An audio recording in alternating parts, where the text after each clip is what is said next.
John, let me warn you. It's bad. Real bad. It's Hickman. Hickman? Bob Hickman?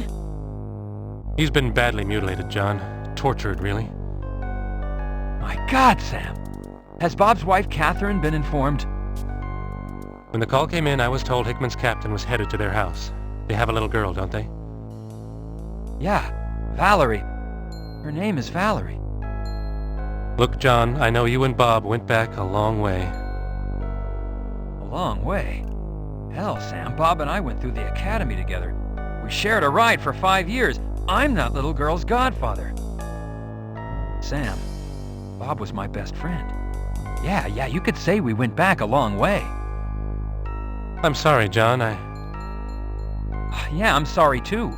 Sorry the city is so full of dirtbags, creeps, and losers. Bob was a great guy, Sam. A great cop. Who the hell would do this to him? What the hell was he doing out there? I don't know, John. It's your job to find out. My job is to pick up the body and find the cause of death.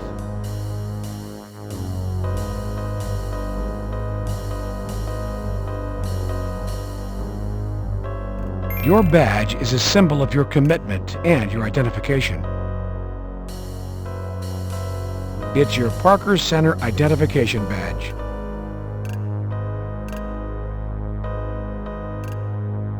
Graffiti mars the neighborhood.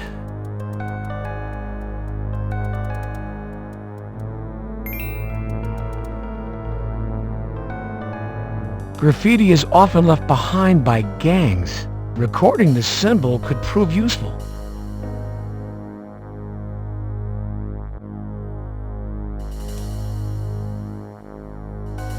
What is your name, sir?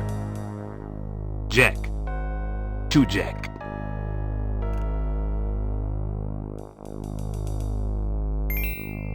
The young man's interest appears a bit suspicious. Always record your gut feelings. Sometimes this job is pure instincts.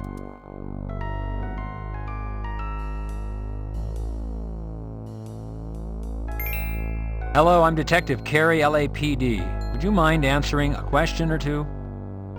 No, sir. I mean, yes, sir. Yeah, I'll answer you. Sir, did you see any unusual activity or unfamiliar cars in the neighborhood? I hear shots. Fast. Like pop, pop, pop, pop, pop. What time might you have heard these shots, sir? It pop, pop, pop, pop, pop. And I just hear them shots. I was scared. Any other information you could give me, sir? Pop, pop, pop. I know this sound. It's killing the children. Hello, I'm Detective Carey with the LAPD. Would you mind answering a few questions? Ain't seen nothing, man. Just chillin'. Some law about living. I'm Detective Carey, Major Crimes, Homicide, LAPD. I'd like to ask you a question or two. Whatever, man. I'm just hanging. Let's start with your name. What is it, and do you live in the neighborhood, or are you just visiting? Man, this be my hood. I be Raymond Jones III. Well, Raymond, if this is your neighborhood, then you must know what goes on around here. What happened here tonight? You see anything unusual? Maybe a different car or some folks from another neighborhood? Ain't seen nor heard nothing, man. Just out for some fresh L.A. air. So, Mr. Jones, what you're telling me is you don't have anything to tell me. Is that correct? That's straight up. Ain't seen nothing, done nothing, know nothing.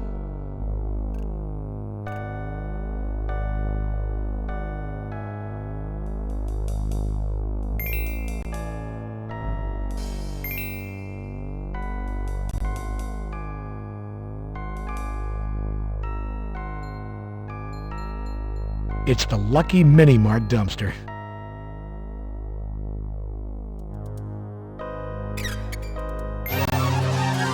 The body of a young boy lies strewn in the dumpster.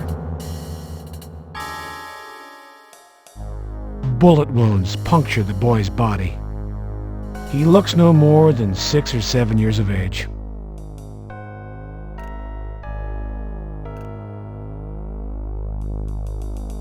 Recording information at the crime scene ensures accurate reports later. John, have you found something?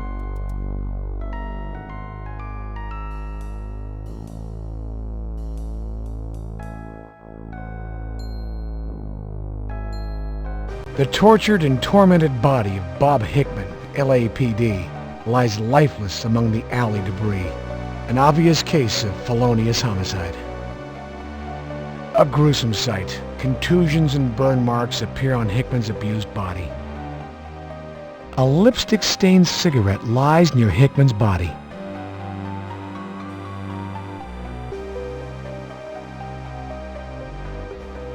Chalk, made in the USA.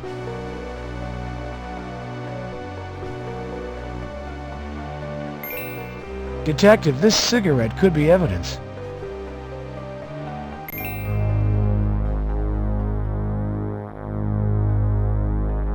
It's Officer Bruce Woody Woodbury, LAPD. It's Chester, Julie Chester, Criminalist SID. It's Officer Malcolm Allen, LAPD.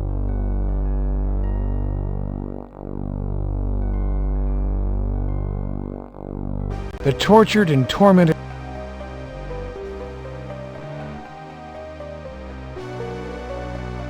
Recording information at the crime scene ensures accurate reports later. Noting that a cigarette lay near the body could prove important later.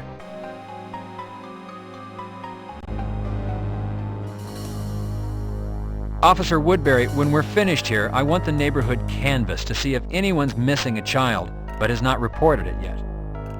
Yes, sir.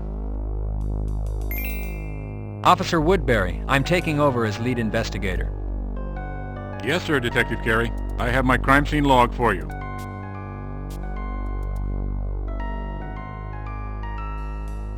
Were you the first on the scene?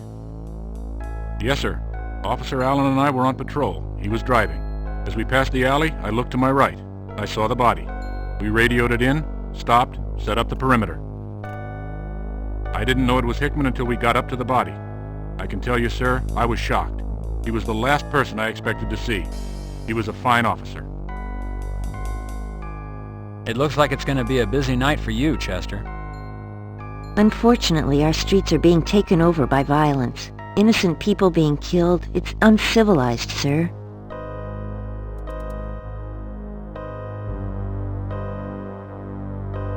Chester, take over on the evidence. Yes, Detective.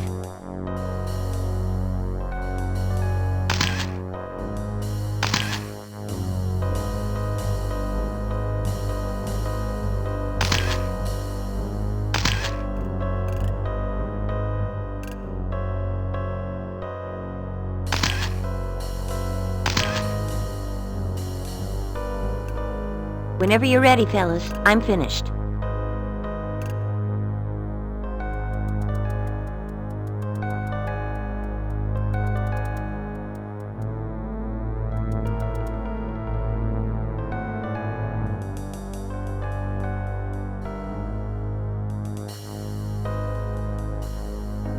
John, we can handle it from here. Stop by tomorrow for the autopsy. We'll know more then.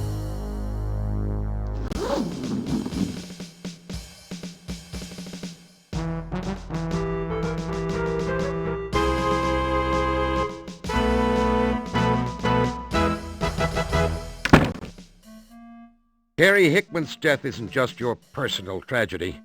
It's a tragedy for the entire force.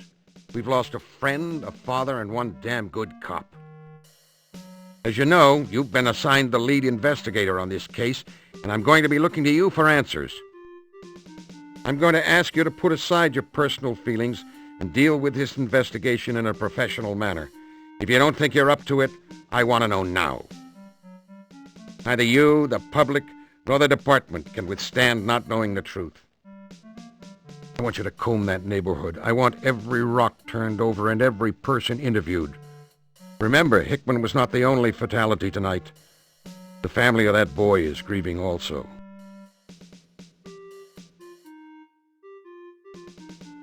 Yes, sir. For your information, the boy has been identified as Bobby Washington. As for Hickman, I think there is something you should know. Maybe you already do. But here it is straight. Hickman's lieutenant, Jim Varaz, informed me that Hickman was having trouble with stress, trouble at home. Varaz told me that Hickman had been in a fragile mindset, that working undercover was getting to him. You know, the violence of the streets can get to anyone. Now, I'm not knocking Hickman. I just want you to know how the department viewed his current capacity. Okay, Carey, you know what you need to do. Go out there and do it. Find who killed Hickman. Find who killed the Washington youth. Any questions?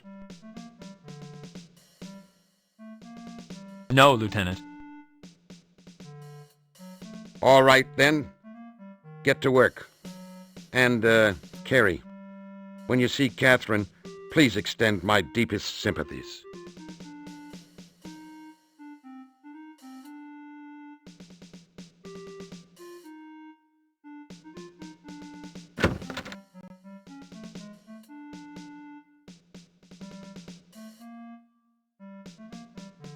Too bad about Hickman, Junior.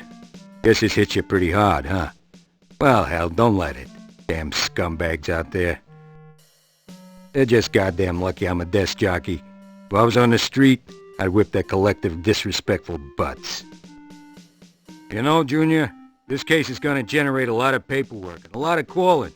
You're just goddamn lucky you got me as your partner in this one. Damn lucky.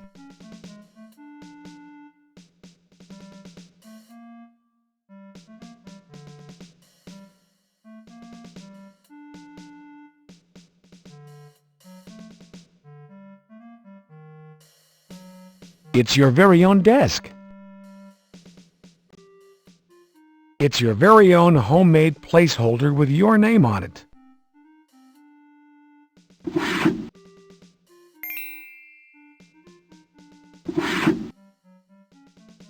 These are 3.14 follow-up forms used to document your casework.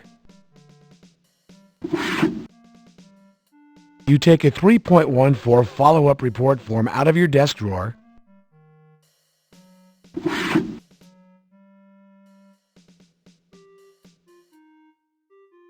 alley crime scene log prepared by Officer Woodbury. Departmental follow-up form 3.14. You write up a 3.14 documenting the incidents relating to the alley. The photograph taken of you and Hickman at the lake, the time you caught the big one.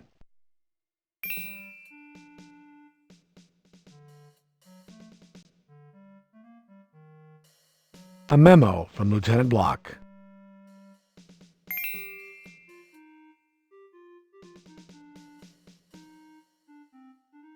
Alley crime scene log prepared by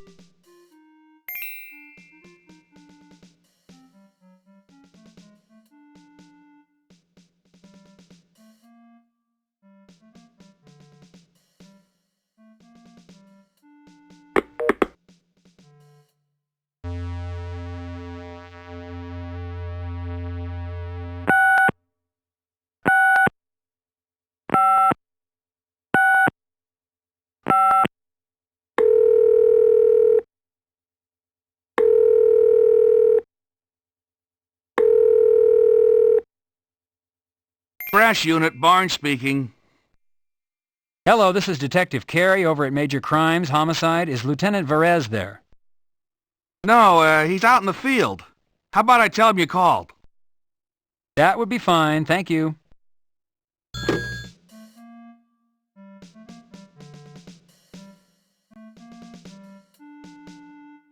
at 286-16.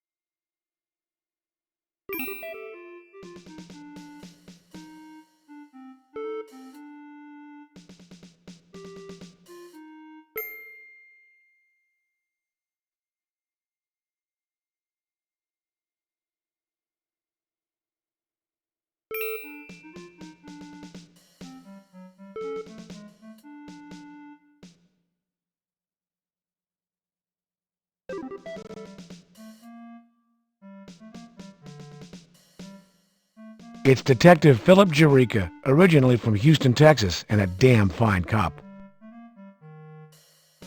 Hal Bottoms, homicide detective, currently assigned to your case.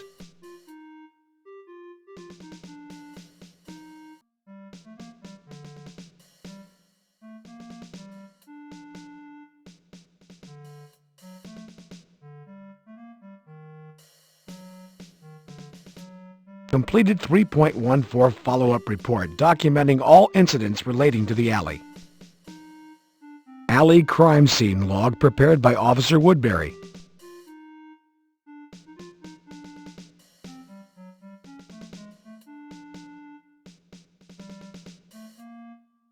Here you go, Hal. Sure, Junior.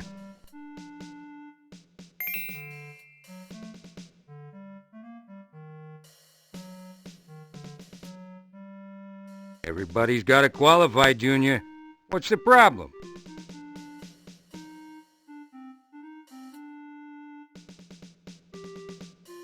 Hal, here's the Hickman crime scene log. It was prepared by Officer Woodbury from the 77th.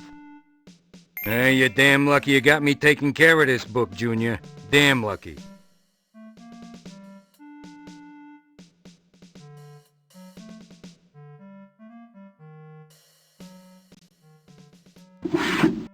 You take a 3.14 follow-up report form out of your desk drawer.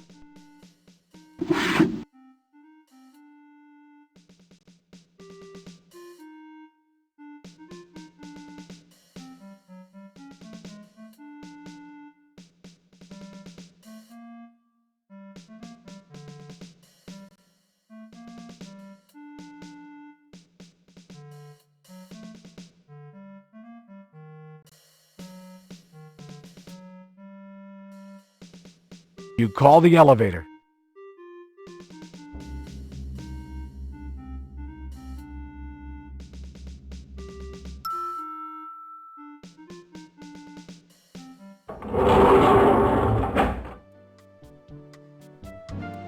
You select the lobby as your destination.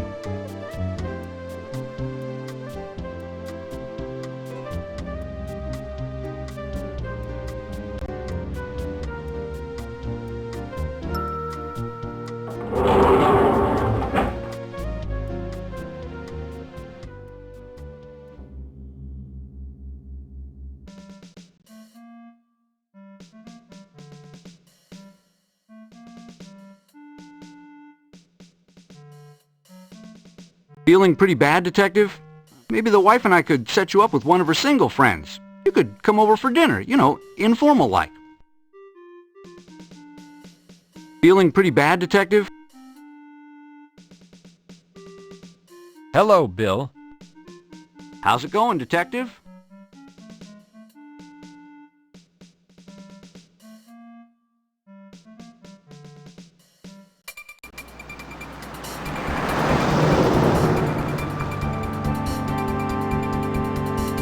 Last night, the LAPD was shaken to its roots as Officer Robert Hickman, Police Officer of the Year 1992, was found brutally slain in a South Central neighborhood. Heading up the Hickman investigation is veteran homicide detective John Carey. Carey is best known for solving the murder of Lane Blair, the stunning actress featured in many of the action-adventure Straight Shots movies. Detective Carey has been unavailable for comment, and all requests for a formal statement from the department have been denied. However, we have been told by an unofficial source that the department is looking at this as a gang killing. As the investigation continues... Oh, wait, here comes Detective Carey now. Detective Carey, over here. Christy Bilden with KKAT. Detective Carey!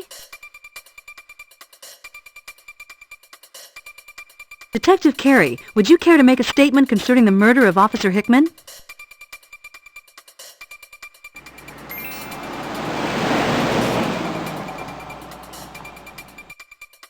What do you think you're doing? Hey! The physical abuse I have just experienced at the hands of Detective Carey is consistent with the treatment I've received from this entire department in trying to report this story. As a reporter and citizen of this city, I fear for our First Amendment rights. I'm Christy Bilden, reporting for KKAT.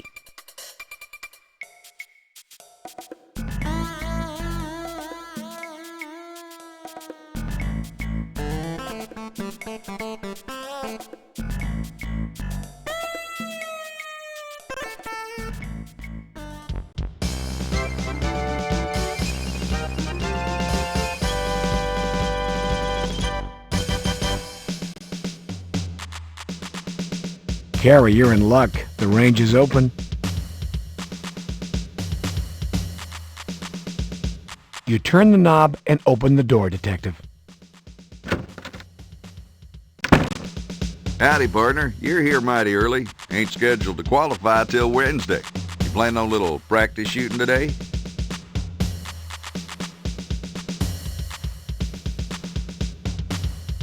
It's Bert Arnold, Department Armorer. How are you, Bert? Well, cowboy, I ain't complaining. Life's good.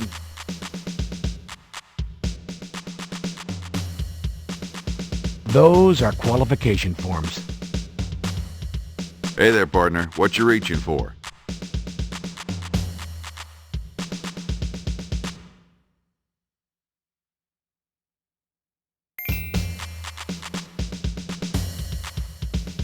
You fill the form out according to department specifications.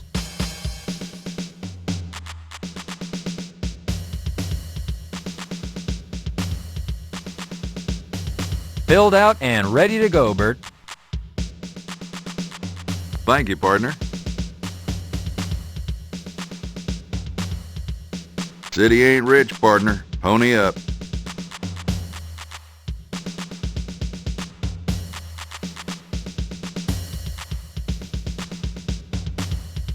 Thank you, partner.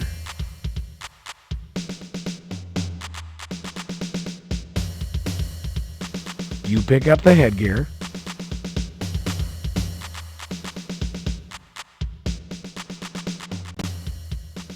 Officers, take your field positions, please.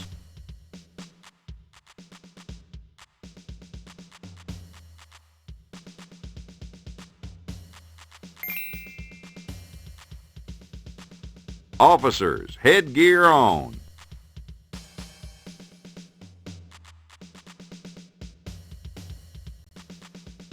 All firearms to low ready.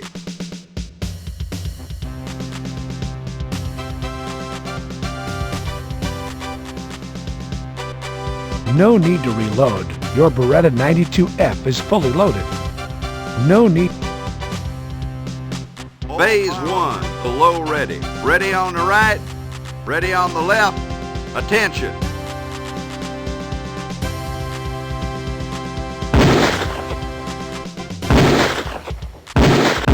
Gun to low ready. Prepare for phase 2.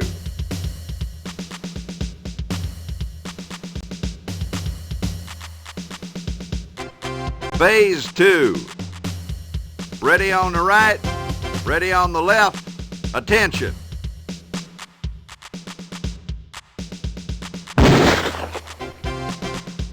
Gun to low ready. Prepare for phase 3.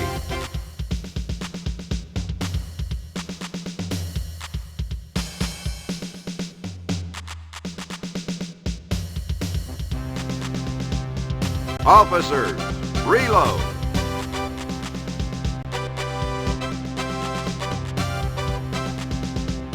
You load your Beretta. Phase 3. Ready on the right, ready on the left. Attention.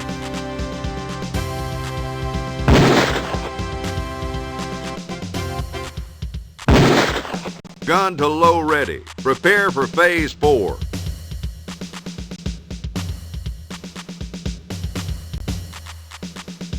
Phase 4. Ready on the right, ready on the left. Attention.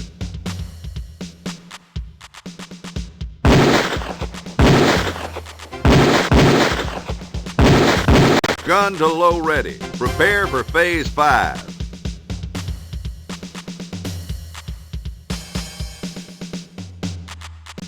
Officers, reload. You load your Beretta. Phase 5. Ready on the right, ready on the left. Attention.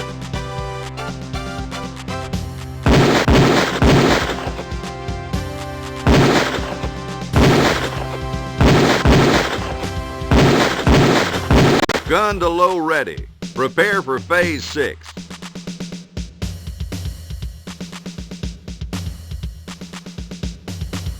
Phase 6. Ready on the right, ready on the left. Attention.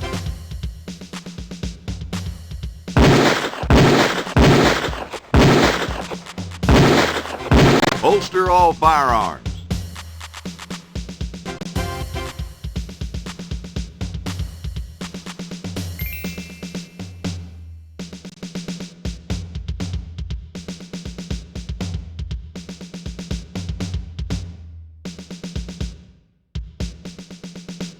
That there was some shooting, cowboy.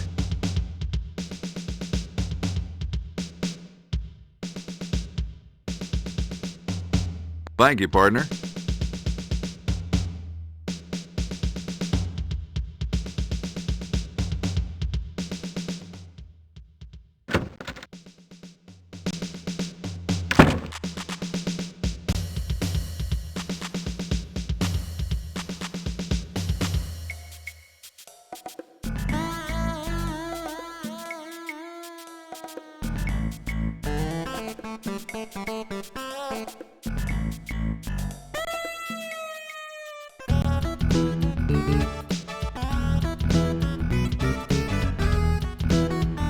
Entering the morgue always provides a sense of anticipation.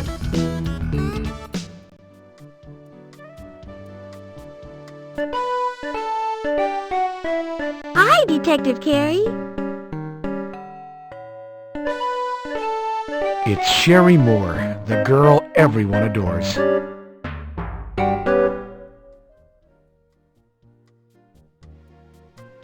No time to say hello, Detective Carey?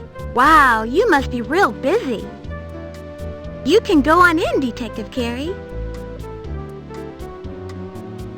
Did you know that I can gargle and sing at the same time?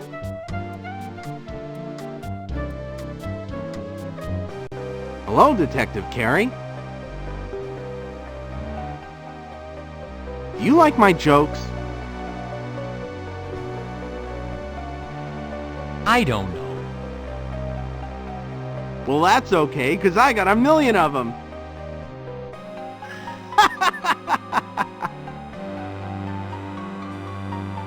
Go right in, Detective.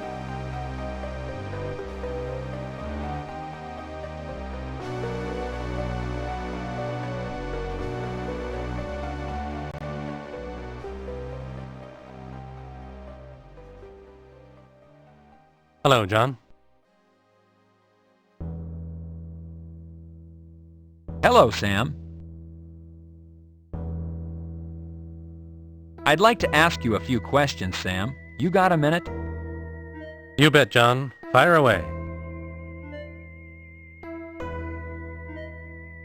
Sam, what can you tell me about the youth? Exactly what would you like to know, John? The boy's identification? Confirmed, and if so, by whom? The Lucky Mini Mart owner confirmed the body as Bobby Washington, a local neighborhood boy. Has the boy's family been notified?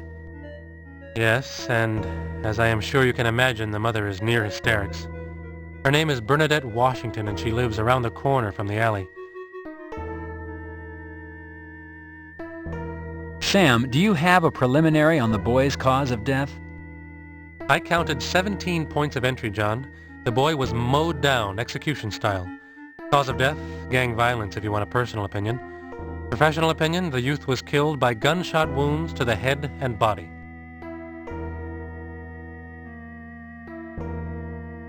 Has the boy's autopsy been performed yet?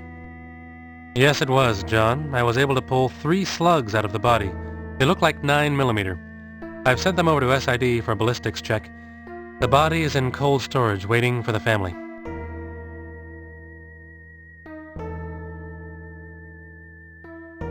Sam, what can you tell me about Bob? Why don't you begin at the beginning and begin by asking me the specifics? That way I won't miss any topic you might want to explore. Sam, have you completed Hickman's autopsy? What are your preliminary findings?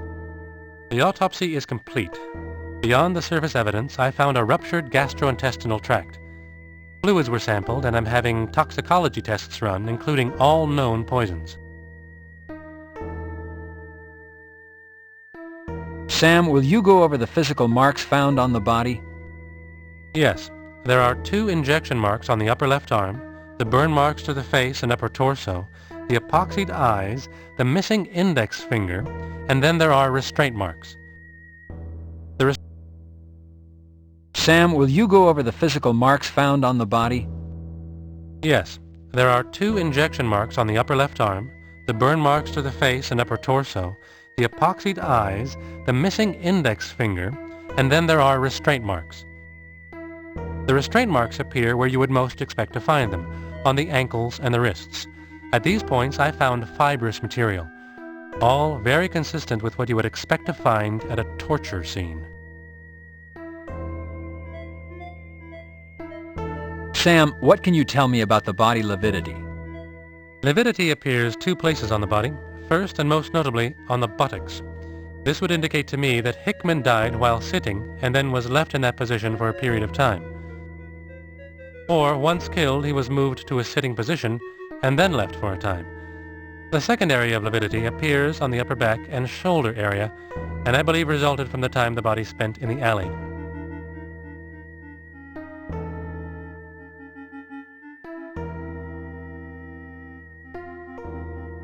Sam, do you have a preliminary back on the toxicology tests? Not yet, John, but I believe we'll find that Hickman died of poison as opposed to, say, a heart attack. If Hickman was killed by poison, it could have been a slow and painful and quite obviously torturous death. There are signs of stress around Hickman's eyes which would indicate that he was alive when his eyes were glued shut and he attempted to open them.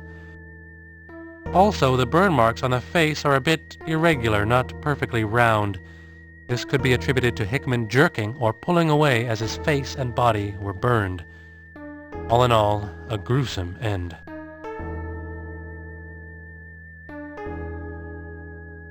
What about fibers or hairs, Sam? Were you able to find anything substantive? Actually, John, I was able to lift fibers from the areas of restraint. I imagine these will turn out to be rope of some kind. Of course, the body was covered in alley debris, so it is difficult to determine what extraneous materials will actually pertain to the killer or killers.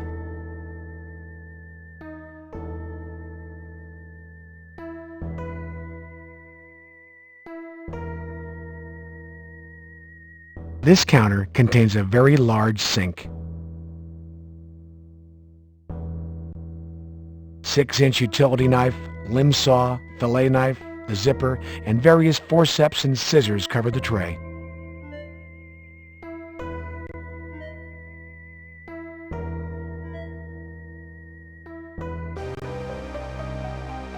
It's Bobby Washington's personal belongings envelope.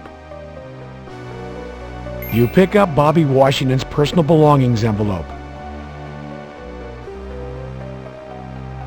It's Hickman's personal belongings envelope.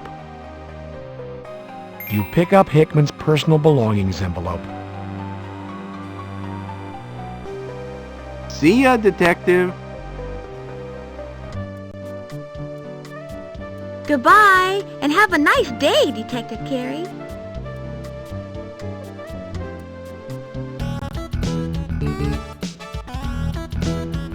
Leaving. Leaving.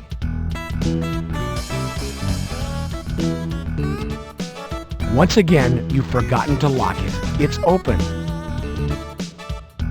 Leaving. Leaving.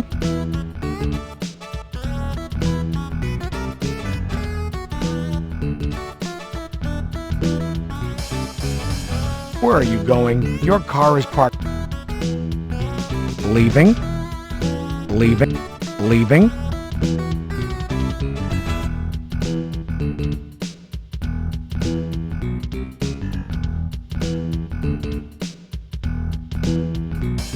To protect the innocent, your trunk is locked. Leaving? Leaving?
These same graffiti call letters appear elsewhere in the neighborhood.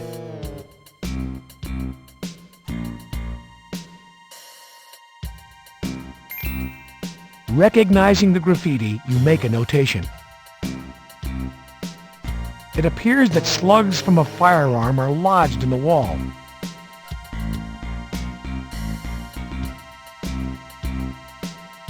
You loosen the slug from the wall.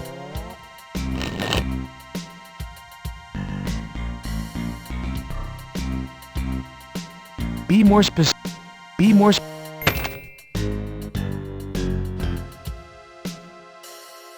Deformed 9mm slugs taken from the cinder block wall in South Central.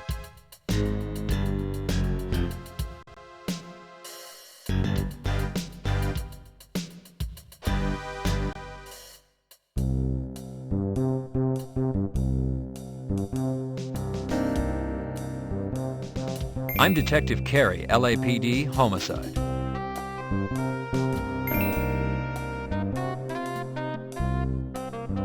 I'm Detective Carey, LAPD.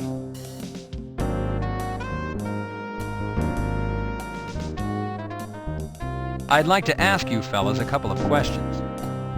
You be the man. Ask away. Last night there was a double murder, a police officer and a neighborhood boy, Bobby Washington. Do you know anything that might help us solve what happened to them? I be knowing nothing. That copper? What do you be doing down here anyway? Did you know Bobby Washington? Gee, yeah, that little man was okay. He always be saying he gonna grow up and be the next Dave Stewart. You a big baseball fan? I see you've got a baseball. Yeah, baby. I like all them sports. This here ball, I find it. Find it in the field. What's lost is now mine. If you can think of anything that might help us, why don't you give me a call down at Parker Center? Just ask for Robbery Homicide Detective Carey. You never know when I might be able to repay the favor. I be hearing you, baby. Yo, I be fly today. Never know when I'm gonna know something that can help.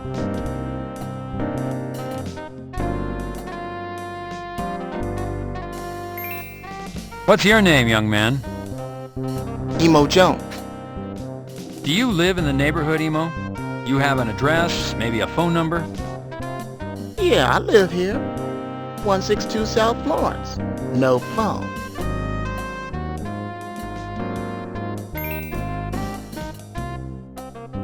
Do you live around here, son? Shit, I live with my grandma down on Hoover.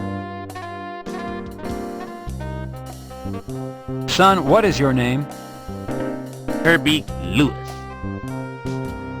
Herbie, do you know anything that might help us solve last night's double murder? Shit, no, man. I was with my granny. You ask her. Can't think of anyone who might have wanted to see Bobby or the police officer hurt? Shit, I just live around here, man. I don't know nothing.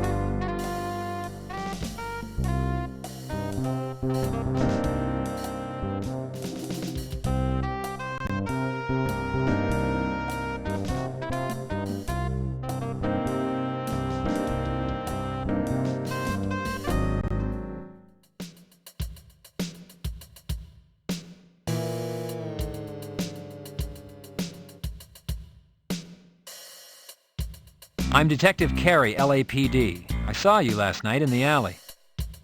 Got some spare change a fella can have? Got some spare change a fella can have?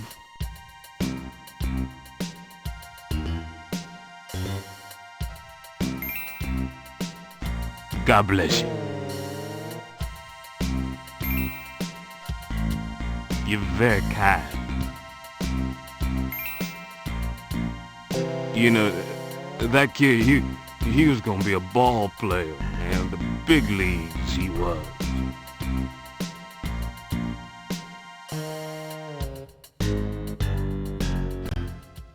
I'm Detective Carey with the LAPD.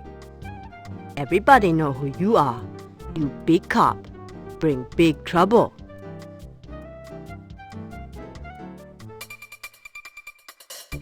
Detective Carey, would you care to make a comment on Officer Hickman's murder?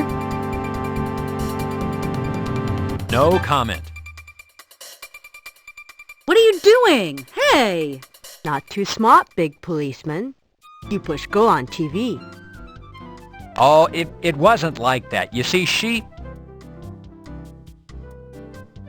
Yeah, you say for others. I see TV. I see you in neighborhood last night. You not come but for dead cop.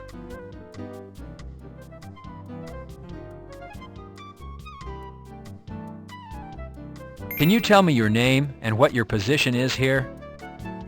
I owner of Lucky Mini Mart. I work hard for my store. My name is Kimchi.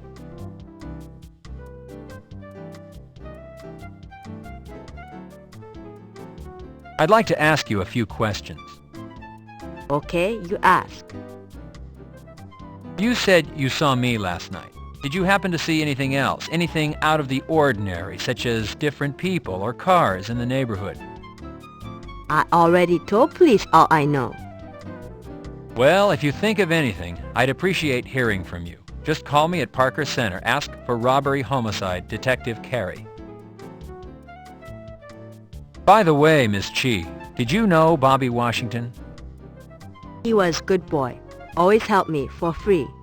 He good boy. He try and stay away from gangs.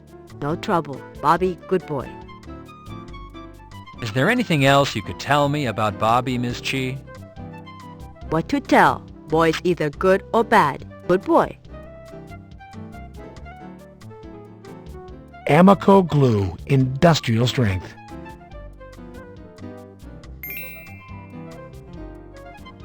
Fresh fruit is a rarity in these small convenience stores.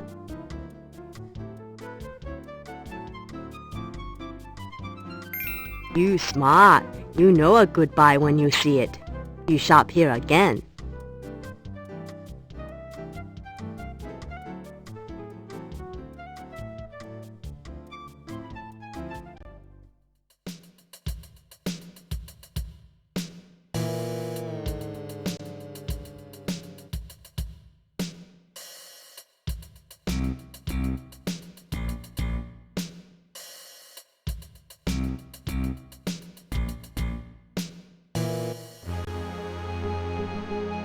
The child looks to be about 5 years old.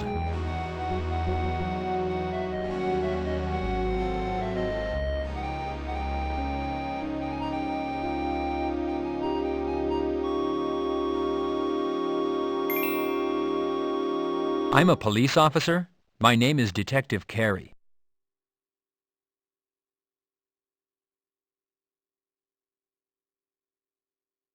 Can you tell me your name? My name is Lysandra. Do you know your last name? Uh-huh. Washington.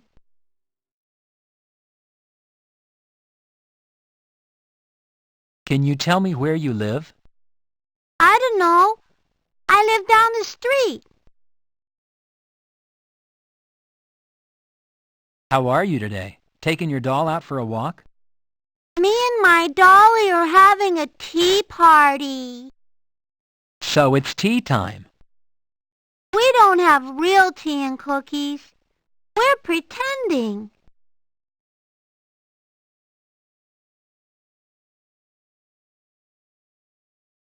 Would you and your doll like an apple?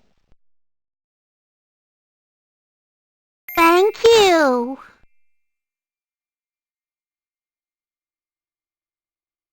Hello, Lysandra. Hi. I'm pretending I'm a mommy.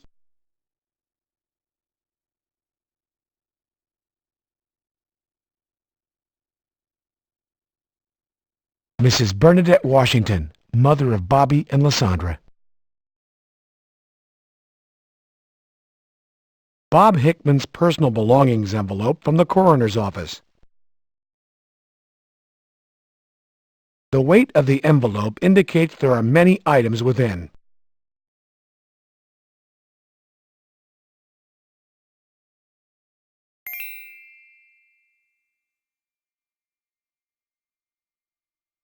I'm Detective Carey, LAPD Homicide. May I have a moment of your time? Yes, Detective, what is it? Detective Carey, this envelope belongs to the Hickman family.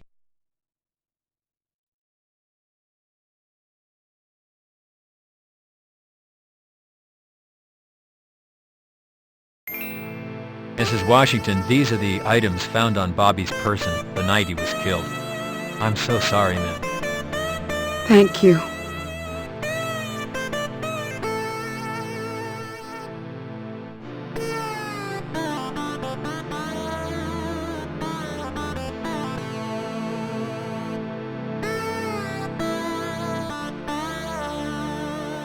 Mrs. Washington, I have reason to believe that a young man by the name of Ragtop Spiff might be involved with your son's murder. Does his name sound familiar? That would be Raymond Jones. Anyone would hurt my child, it would be him. He's always showing off some gun and bragging about big money. Mrs. Washington, if there's anything the department or I can do, please call. There's nothing anybody can do. Nobody can bring my son home.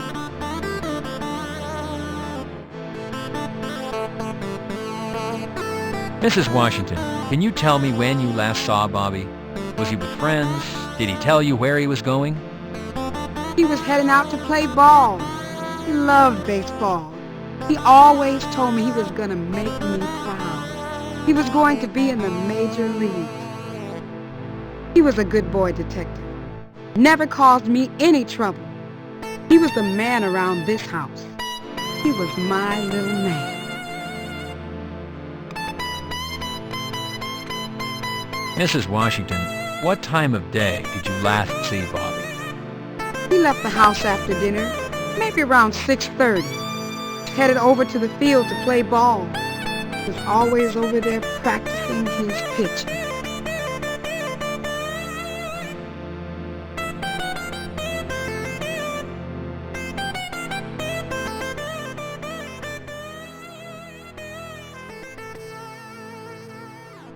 Mrs. Washington, what can you tell me about gang activity in your neighborhood? I don't want to end up dead like my son, Detective. I've got a little girl who needs me. If you want to find out about the gangs around here, why don't you ask around to some of the young men? Not all our boys want to be part of a gang. Maybe one of them will talk to you.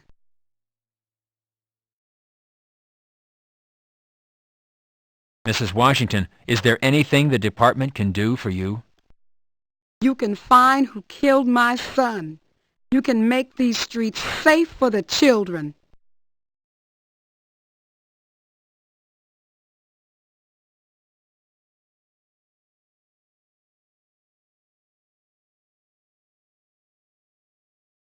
Refrain from taking notes at this time. The situation is sensitive, and you wouldn't want to alienate Mrs. Washington.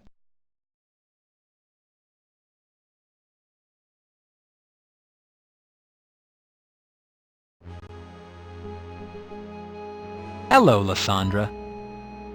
Hi. I'm pretending I'm a mommy. This child has not offered any important information regarding your investigation.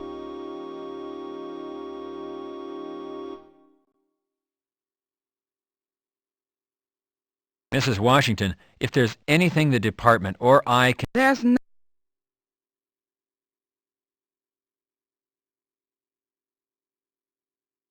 Mrs. Washington, can you tell me when you last saw Bobby? Was he with friends? Did he tell... He was heading out to play ball. He loved baseball. He was a good boy, Detective. Never caused me any trouble. He was the man around this house. He was my little... Mrs. Washington... He left the house after dinner, maybe around 6:30. Headed over to the field to play ball. He was always over there practicing his pitching.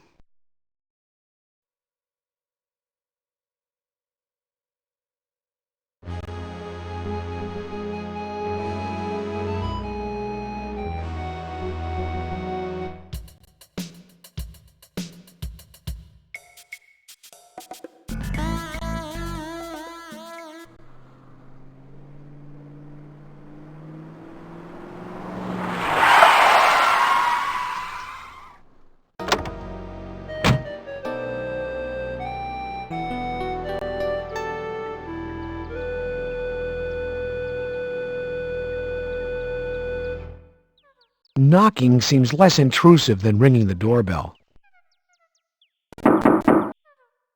What a cute kid Valerie is. Hi, Valerie. How are you doing? Hi, Uncle John. You want to come in? Mom, Uncle John's here.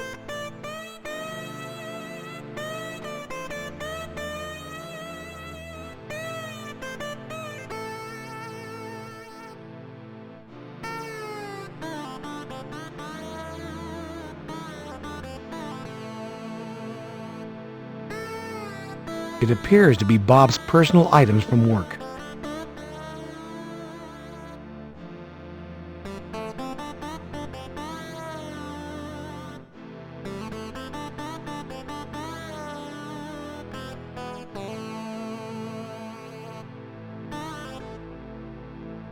Hi, John. Thanks for coming over. How are you, Catherine? I don't know. I can't believe this has happened. It's like a nightmare. I keep hoping I'll wake up and Bob will be alive.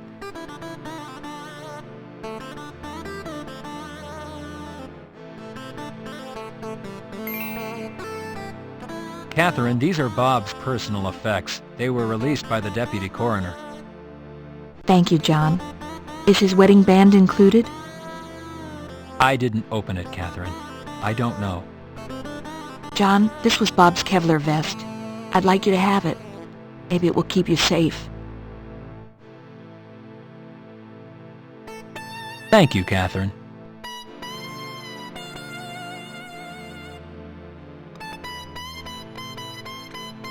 Catherine, I've been assigned lead investigator on this case.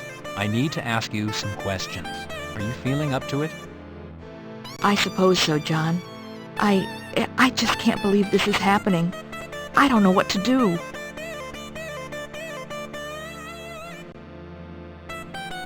Catherine, can you tell me what was going on with Bob? What stress was he feeling? Was it strictly work-related? He would tell me that he couldn't stand to see the little children and the innocent families hurt by all the street violence. He was beginning to hate the gangs. He was having a hard time staying impartial.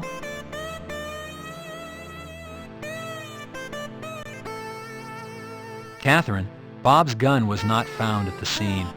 Is it here? Do you know if he had it with him the night he went out? His gun isn't here. I already looked. Bob's captain already asked about it.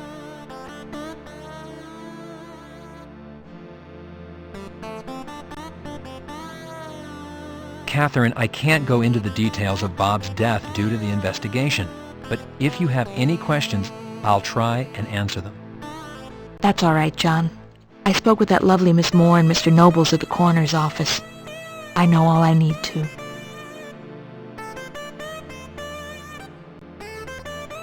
Catherine, the department is aware of the fact that Bob was taking... John, how could you say that about Bob? I'm sorry, I can't talk about this right now.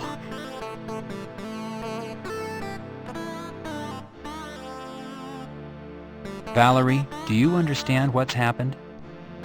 I think so. Mommy says Daddy's in heaven and he's not coming home anymore.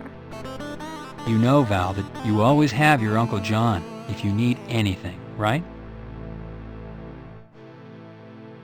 Valerie, can you remember anything that happened the night your dad went out and didn't come home? Well, my mommy and daddy were fighting about his work coming home. Was your dad bringing a lot of work home, Val? I don't know. He always kept it in the closet.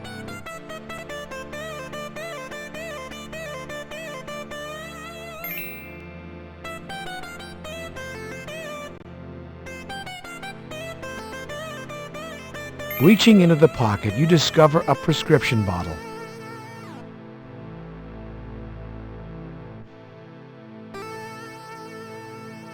Amico Industrial Strength Glue.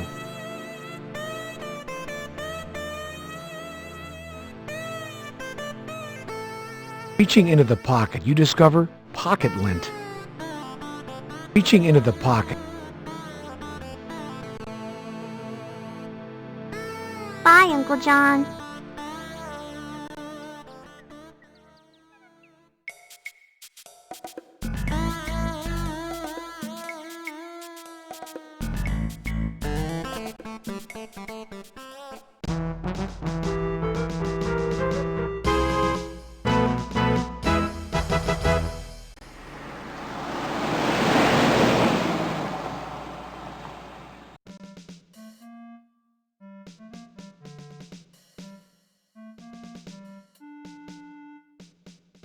You attach your Parker Center ID to your suit.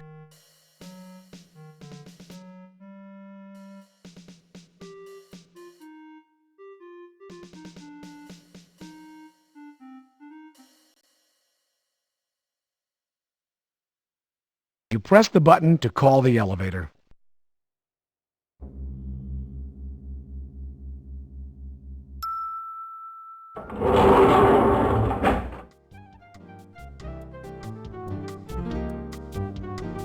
You select the basement as your destination.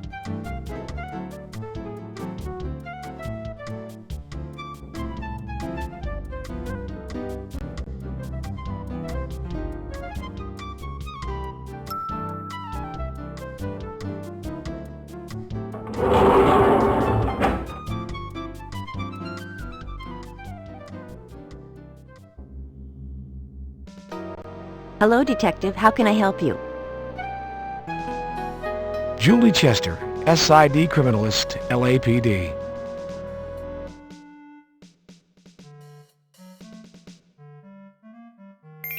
Chester, I'd like you to take a look at this and see if you can match it to the glue found in Hickman's eyes. I purchased it in the neighborhood where Hickman was found. I know it's a long shot. Hold on, Detective. I only need a sample.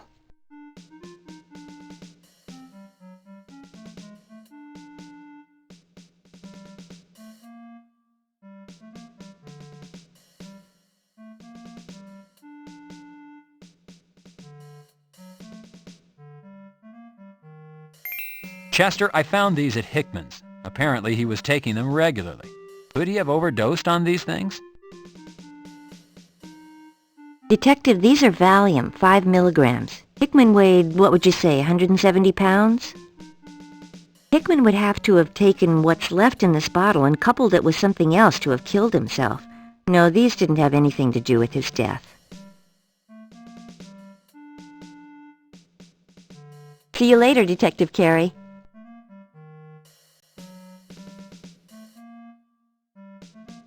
Pressing the button, you call the elevator.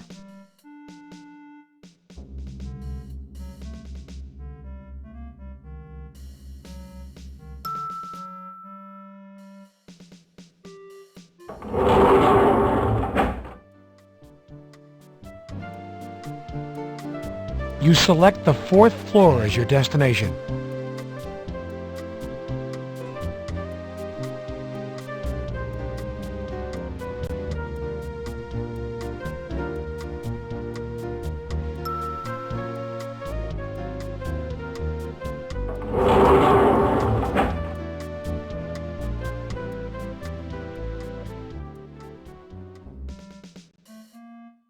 Hello, Detective. Nice to see you, sir. It's Officer Teddy Baker.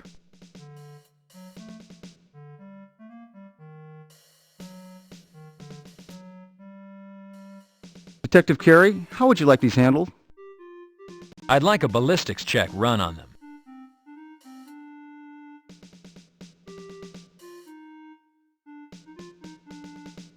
I'll write up the paperwork for the ballistics test. Then they'll be shelf-stored if you need them in the future for trial, sir.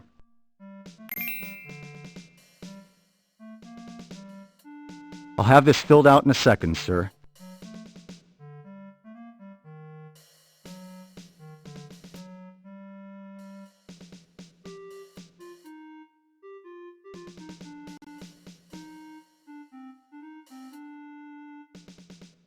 Pressing the button, you call the elevator.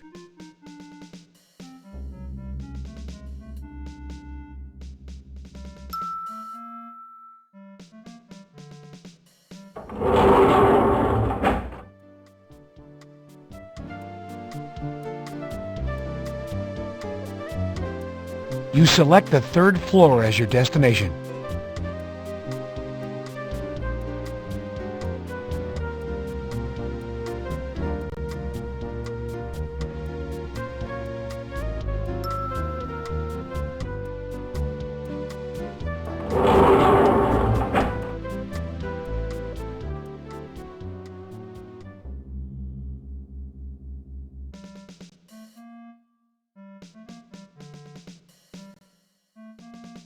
What you see?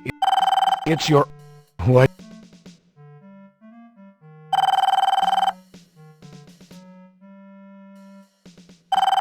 It's your very own...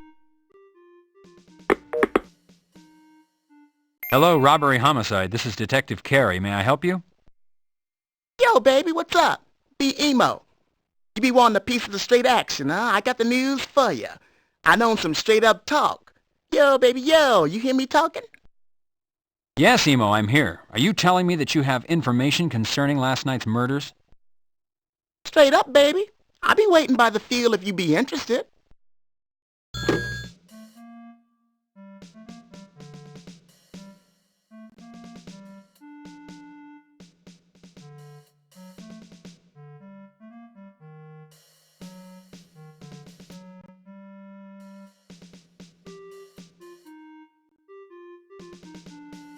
You call the elevator.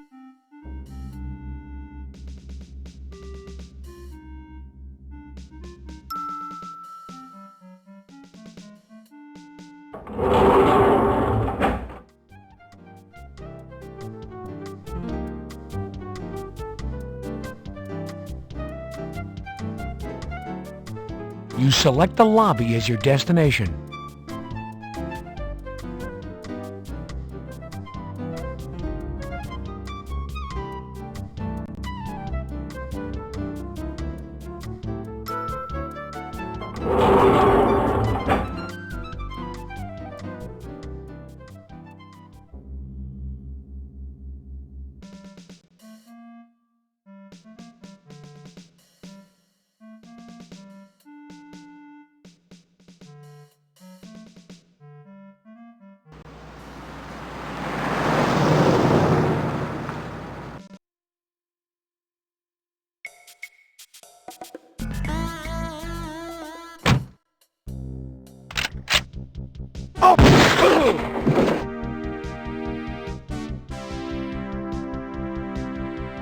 That should provide some protection.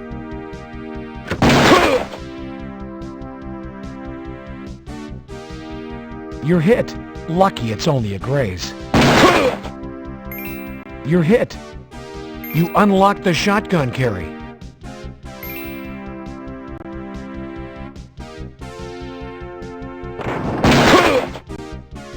You're hit. You're hit.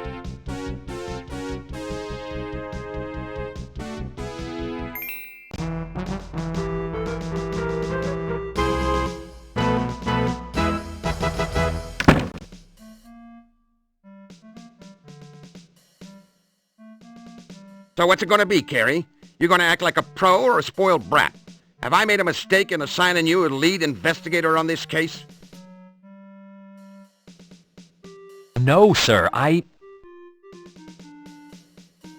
have you know I've had dozens of calls this morning on you shoving that reporter yesterday. Everybody in town, from the chief to the mayor to outraged Joe citizen, saw you push her. Damn, you were all over the news. Lieutenant, it wasn't... Besides you appearing uncooperative, you were downright politically incorrect. You shove one more reporter and the department's going to get slapped with a civil suit. Shoving anybody else, and I'm going to give you the boot myself. Lieutenant, I'd like to explain. Then there's the small issue of last night's events, Carey. Would you mind telling me what you were doing in the middle of a crash sting operation? Sir, I received a telephone call from a possible informant. I set up a meeting. I walked into an ambush. So it would seem, Carey, so it would seem. However, your tete-a-tete cost the department thousands of dollars and months of work. Crash has been undercover for months on that operation. They were a fly's hair away from busting a gun-running ring wide open. With your help, the only catch they made was that local punk, Spiff. Luckily for you, your informant, what's his name, Emo? What kind of name is that? Has turned into a little songbird. Emo's sitting pretty in the hospital, singing how Spiff's the one who killed the Washington boy. Emo contends that Spiff wanted the boy to deliver guns to gang members, and he wouldn't do it. The only redeeming aspect of this whole affair is that Hickman's gun was found in Spiff's apartment when they entered under warrant. SID is running ballistics on Spiff's gun to see if they match the slugs taken from the dead boy. And speaking of SID, they've run ballistics on your firearms, and they're ready to be picked up. The police commission's going to want to know where and into whom your bullets went last night. These tests are vital. Check with Chester before you head out. Thank you, Lieutenant. Sir, it would appear to me that if Spiff is found to be connected to the Washington boy's murder, might not he also be connected to Bob's? It doesn't work that way, Carey. While you were out being a cowboy, another body showed. The M.O. is similar, very similar. Again, it's one of our own. His name is Rene Garcia. Worked out of Hollenbeck. Garcia's body was found on the front lawn of a singer. What do they call those guys? Rappers? By the name of Yo Money. Must be some big star. I'm getting static from upstairs. Anyways, Garcia was found by this money man's bodyguard. He was walking a lady to her car that had been there for a party about 4 a.m. I want you to get over there and see what's going on. And remember, Carey, no cowboy tricks. Just try and be nice, okay?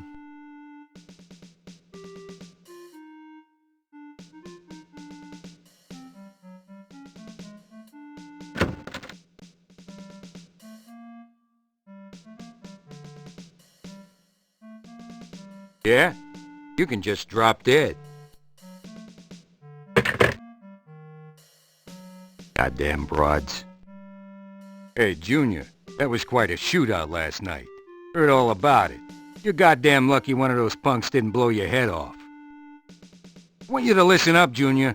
Playing cowboy only takes you so far in this damn job. If you want to make it as long as I have, you're gonna have to curb your appetite for action. You hear me, Junior? You're just goddamn lucky you weren't killed.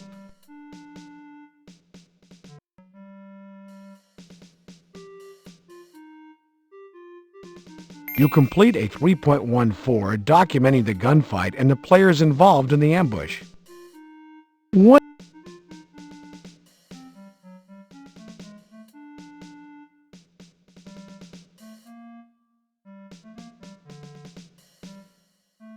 Here you go, Hal. Sure, Junior.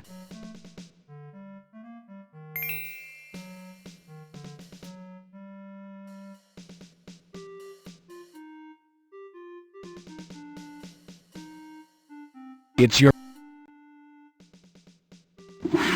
You take it.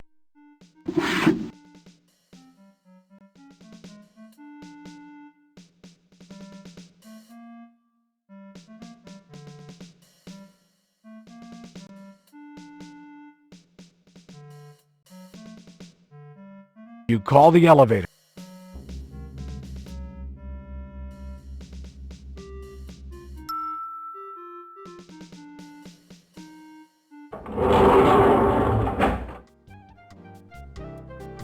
You select the basement as your destination.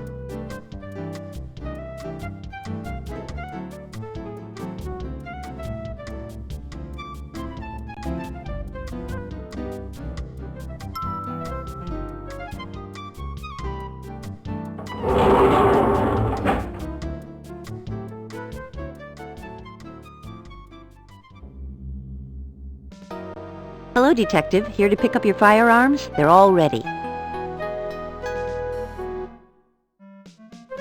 Thanks, Chester. I appreciate it.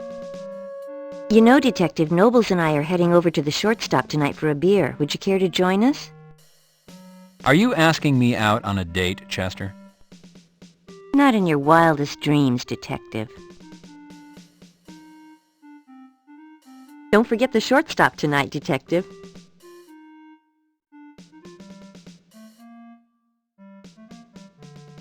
Pressing the button.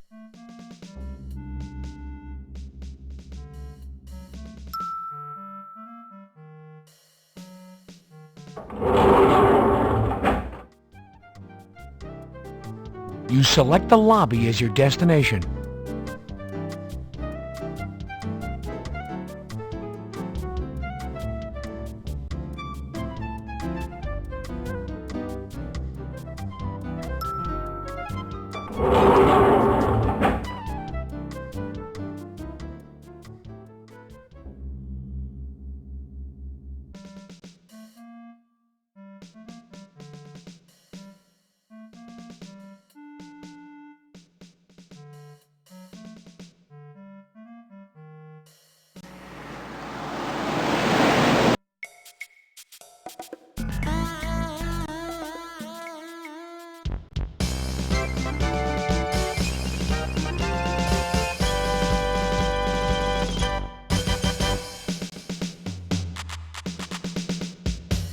You turn the knob and open the door, Detective. Howdy, cowboy. Heard about it last night. Quite a gunfight.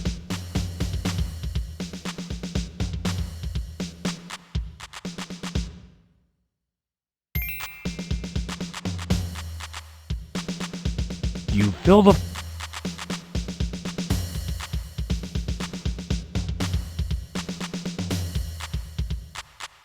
Filled out and ready to go, Bert.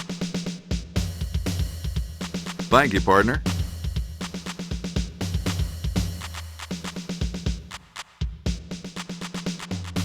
Thank you, partner.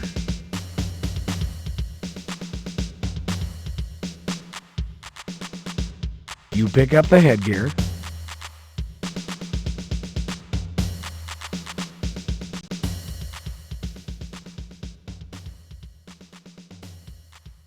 Officers. Officers, headgear on.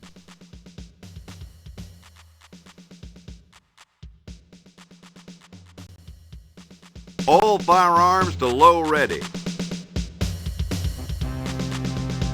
Phase 1.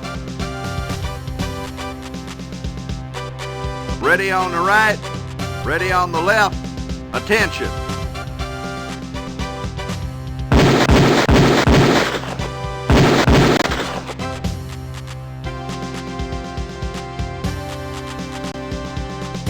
Phase 2. Ready on the right, ready on the left. Attention.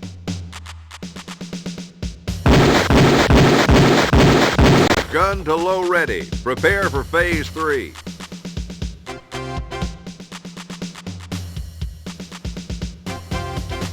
Officers, reload. You load your Beretta. Phase 3. Ready on the right, ready on the left. Attention.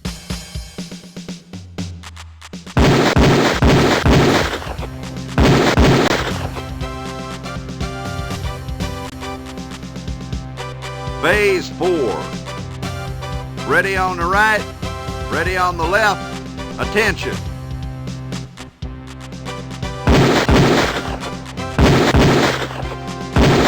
Gun to low ready. Prepare for phase 5.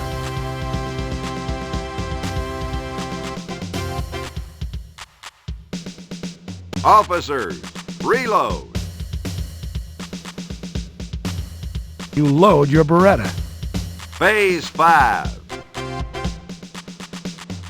Ready on the right, ready on the left. Attention.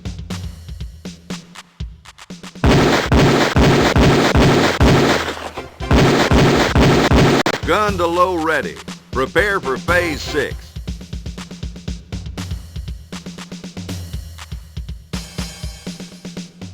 Phase 6. Ready on the right, ready on the left. Attention.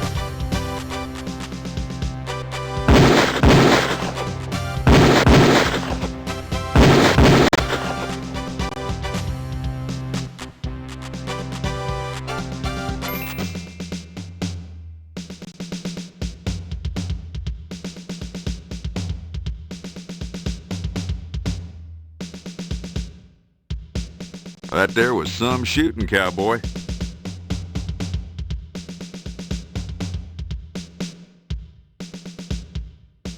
Thank you, partner.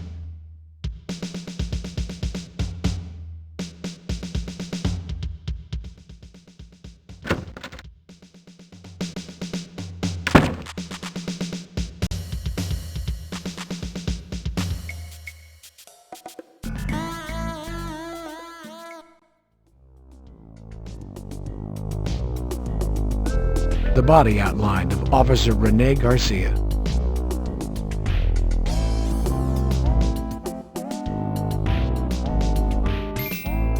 Notating the crime scene's relationship to the house could prove important later.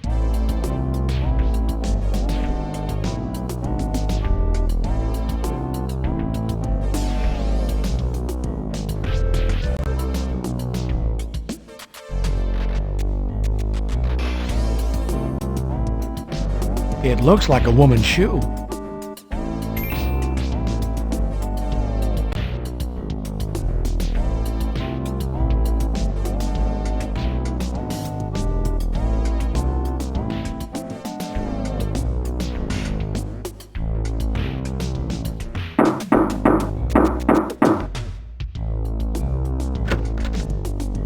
Yeah? What do you want? Hello, I'm Detective Carey, Homicide LAPD. I'm here to speak with Yo Money. Is he available?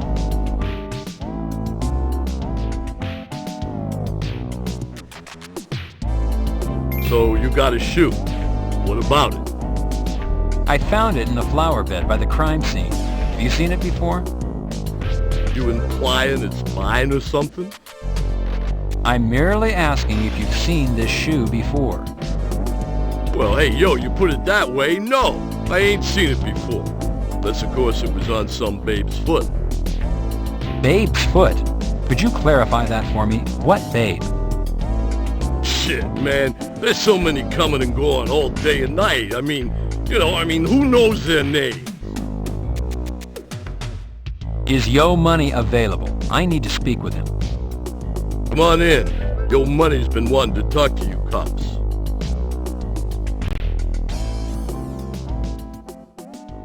Well, look who's here, our representative from the police department. It's about time you got here. Have you seen the mess out in our lawn? Do you have any idea what kind of field day the press is having with this? Do you have any idea what this is doing to record sales? A dead cop on our lawn. What the hell are you doing about it? I think you people planted that dead cop on our lawn. Probably knew something he shouldn't. And what better way to diffuse attention than to dump him on the lawn of a controversial rapper? This is such bullshit. I want that yellow tape off our lawn immediately. I want the persons responsible to own up. If this screws sales on Money's record, I swear I'll make sure some butt is kicked.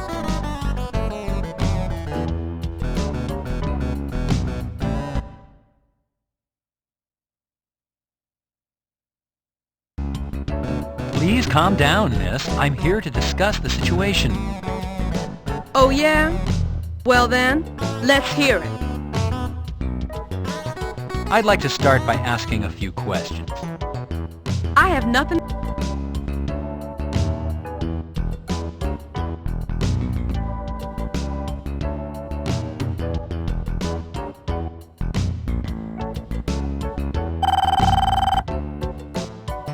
People are watching. Hello? Knock this crap off. Oh yeah? Bullshit? Quit calling, do you understand?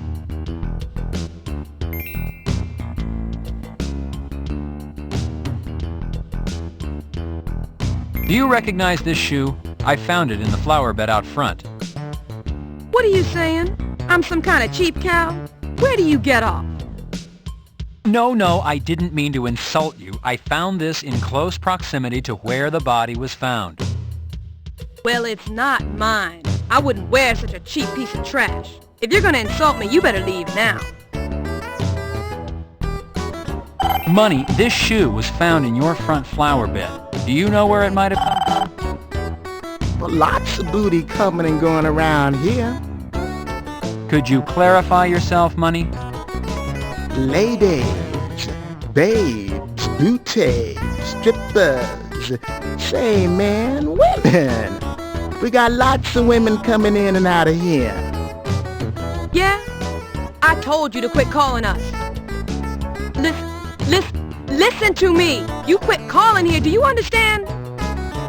Do you understand harassment, arrest, jail? You quit calling us, you foul-mouthed piece of crap. Oh, yeah?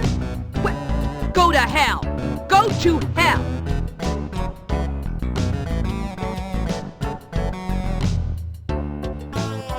I'm Detective John Carey, LAPD Homicide. Yo, what's up? Money, that phone call. It's under control. Just an unfinished business, that's all, man. Money, who discovered Officer Garcia? Yo, my man, he was just there. Who knows? We all found him. Danny D saw him. I saw him. He was just there, man. Money, the body was found around 4 or 5 a.m. Had you been out the evening before, or were you home? Had a house party. Some girls in, you know, a little party. Were you familiar with all the guests, or were there people here you didn't know? Yo, I don't take the strangers, man. We had some girls in, for my bros. A little entertainment. Me and Nicolette, we was mostly upstairs. The party? It's one of those perks of working for me. Yeah? How many times? Listen, you piece of crap. We will track you down, find you, and prosecute you. Do you understand? What you're doing is illegal. No, you listen to me. Shut up. Shut your filthy mouth. Listen, we don't have to take this. In America, there are laws against what you're doing. Do you think attacking people is a way to make yourself bigger or stronger? You got a lot of problems.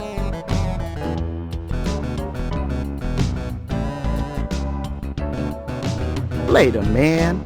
I got business to tend to. Money, that phone call. It's under control. Just an unfinished business, that's all, man. Money, your music is controversial. Do you know of anyone who would want to harm your reputation further?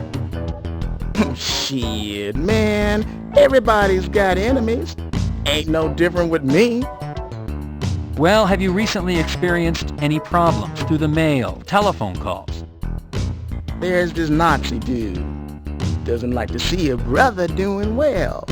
Sends me shit in the mail, a real asshole. His name is Walker. Dennis Walker. What can you tell me about this Dennis Walker? He's a racist asshole. For a while, he was driving by, hollering shit at my house. I got a restraining order. I still get shit in the mail. Ends up in the trash. Yo, man, he was arrested for trespassing on my property a while ago. Shit, he's a boil on a pig's butt. Oh, sorry, man, no insult intended. None taken. Hey, you heard the man. It's time to leave. Let's go.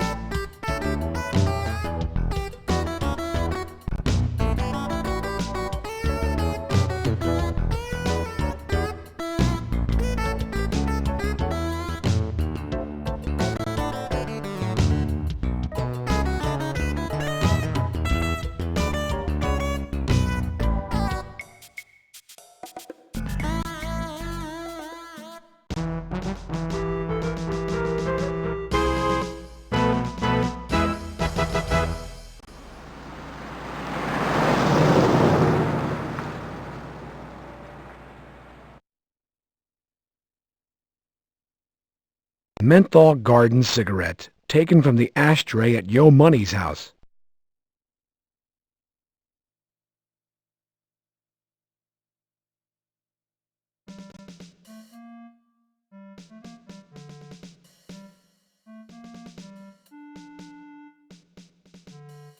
You attach your Parker Center ID to your suit.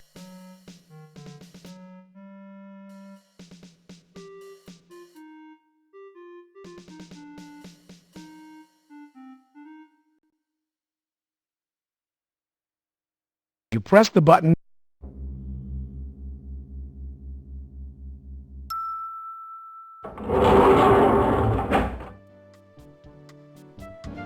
You select the third floor as your destination.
Your action is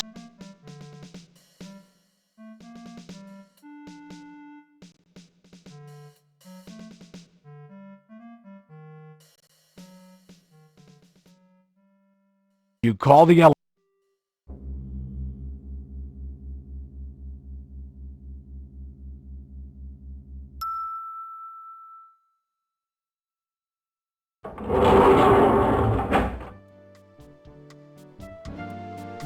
You select the lobby as your destination.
Hello, Lysandra.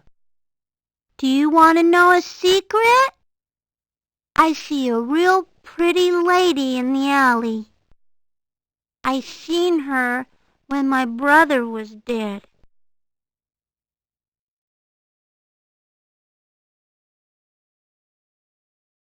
What was she wearing, Lysandra? A pretty red dress.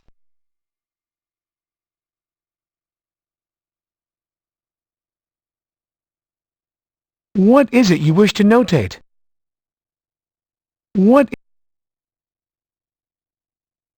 Lysandra, what did this lady look like? She was pretty, and she had pretty clothes. What was this lady doing, Lysandra? She was smoking. The information about the woman in red might be important if it's true. The information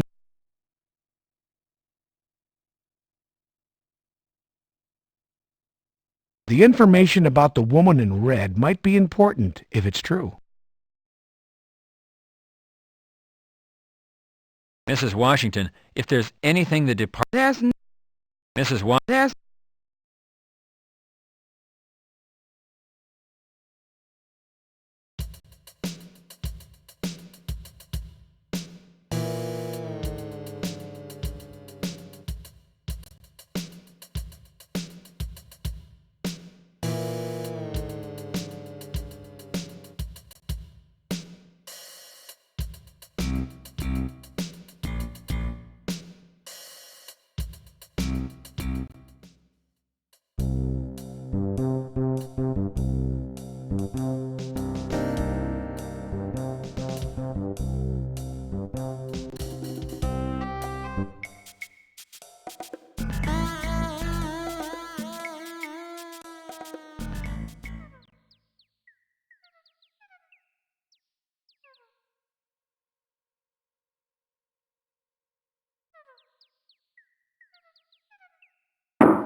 Yeah?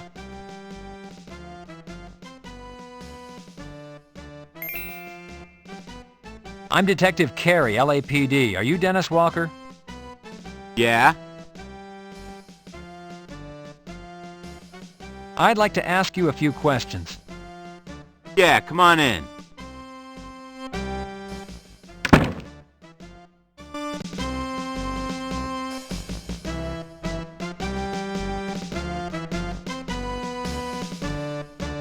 Dennis, you know a man by the name of Yo Money. He has a restraining order against you. Is that correct?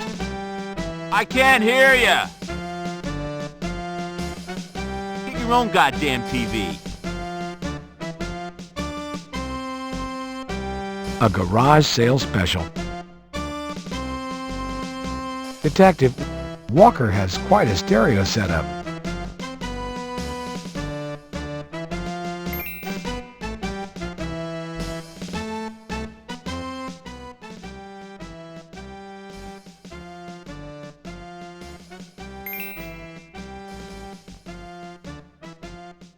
Freeze! Hands in the air. Keep them where I can see them. Drop the knife. Put your hands behind your head. Turn around. Drop to your knees. Now!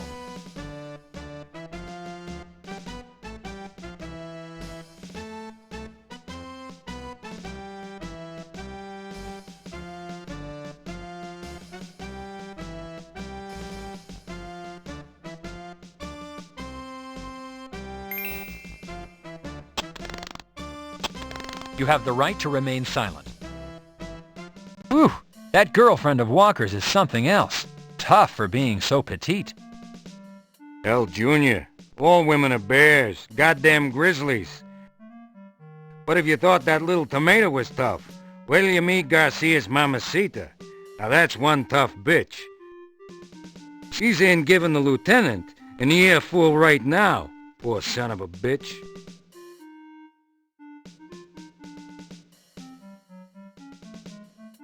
I am Rosa Garcia.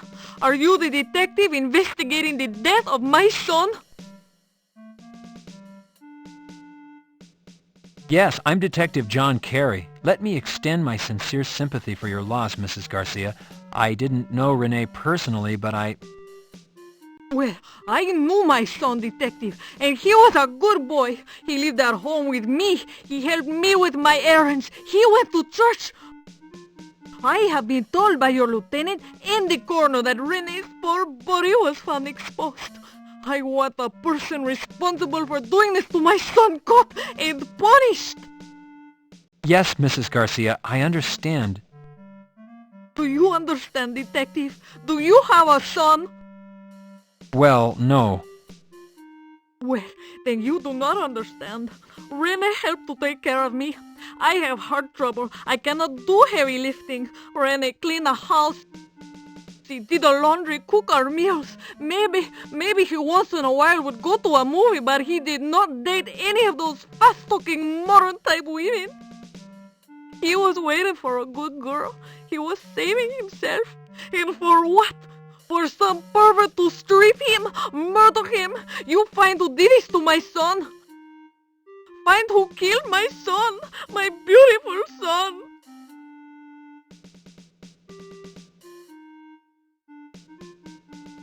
I see what you mean, Hal. Yeah, she's got one hell of a personality, huh, Junior?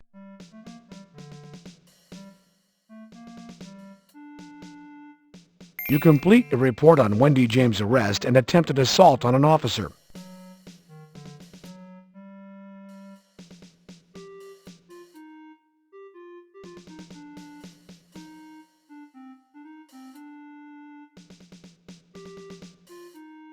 Here you go, Hal. Sure, Junior.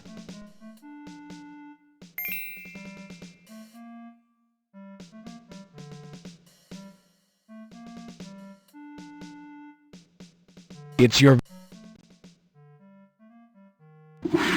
You take it.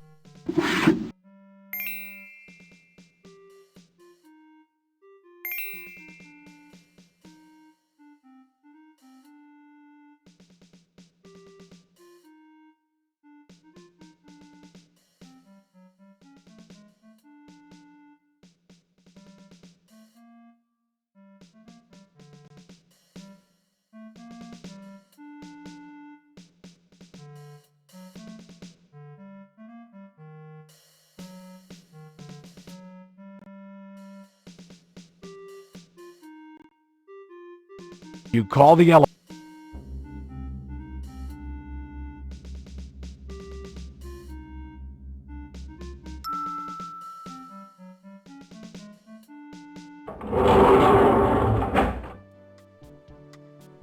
You select...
Knocking seems like... Hello, John. Won't you come in?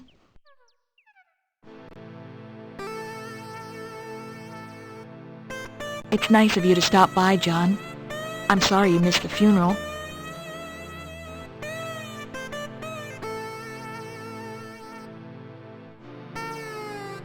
Catherine, I wasn't informed about the time. I wanted to be there. I understand, John. I know how busy you are. I heard about the shooting you were involved in. When I realized you weren't there today, at first maybe you'd been hurt. Then the chief told me you were fine. I was worried. Thanks for your concern, Catherine, but you don't need to worry about me. I should have called or... Oh no, I know how you guys work. It's your life. I understand. I was wondering how the investigation was going.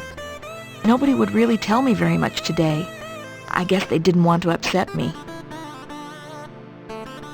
Well, there's good news. Bob's name has been cleared of any wrongdoing or involvement with the Washington boy's death. Bob's gun was retrieved and ballistics testing cleared it as the murder weapon. However, new evidence suggests that Bob's death is unrelated to the alley incident. It appears we might have a cop killer on our hands.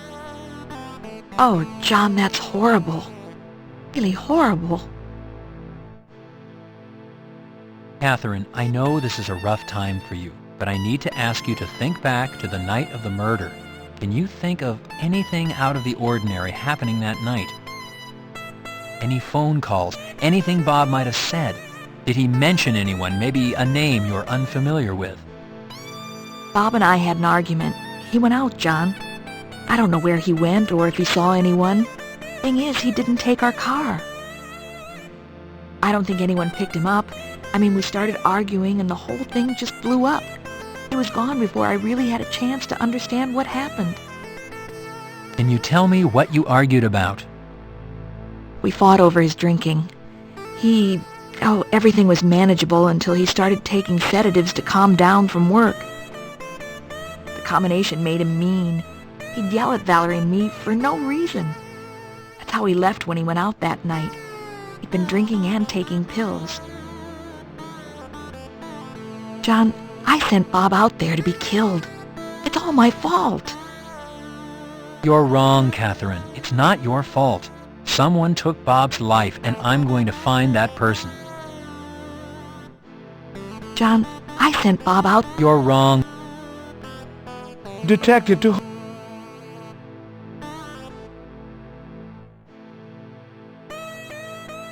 John, I'm going to be gone for a couple of days. I'm taking Valerie to my mother's. I think she and I could both use some rest. I'll call you when we get back. Have a safe trip, Catherine. Thank you, John. Thank you for coming by.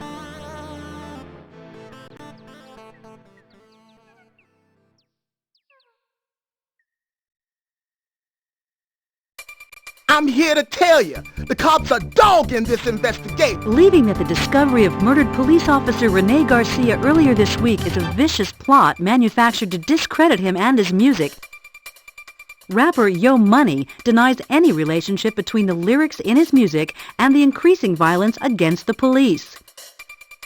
Officer Garcia's murder brings the toll to 2 Los Angeles police officers slain this week. Whether the LAPD is being targeted or, as Yo Money believes, a group is out to discredit his music, one thing is clear. The Los Angeles police are not able to protect themselves from this rash of violence. My question is, if the LAPD can't protect themselves, how can they protect us? I'm Christy Bilden, reporting for KKAT. Ah, you bitch! What does she know? Yeah, I got a safety right here. Here's the cold one I promised you, John. Enjoy. Detective John Carey, Major... It's cold, it's frosty, it's tap beer. You take a few pretzels. You look really nice tonight, Chester. Are you saying that because I usually don't look nice, Carrie? Chester. What kind of name is that? A last name, Carrie. Do either of you realize that you both have gender-based last names, and that they're cross-gendered to your own sex? It's a rather pedestrian observation, I realize, but true. Sam, sometimes it's so obvious you're Mensa.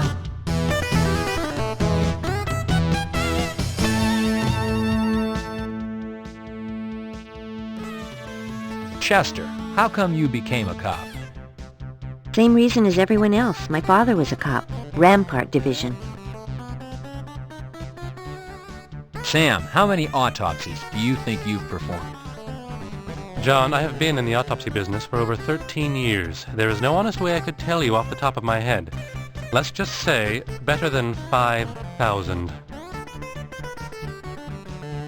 Sam, what do you like to do in your free time?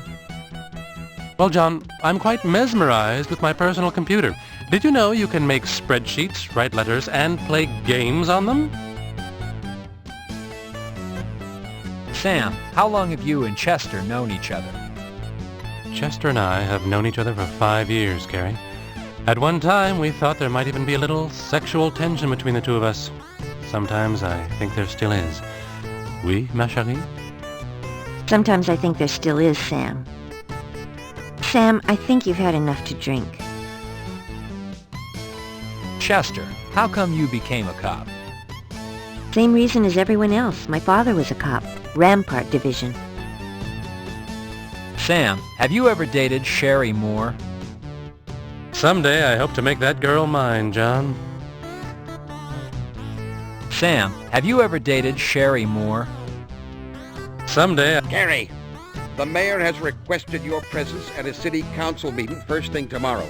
I want you out of here tonight before you have too much to drink. I need you alert and articulate tomorrow. And you, Chester, what are you doing here consuming alcoholic beverages in your uniform? I should slap you with a 181 personnel infraction. I want both you and Carrie to pick yourselves up and go home. And remember, Carrie, tomorrow, City Hall, 9 a.m. I guess it's time to pack it in, guys. See you later.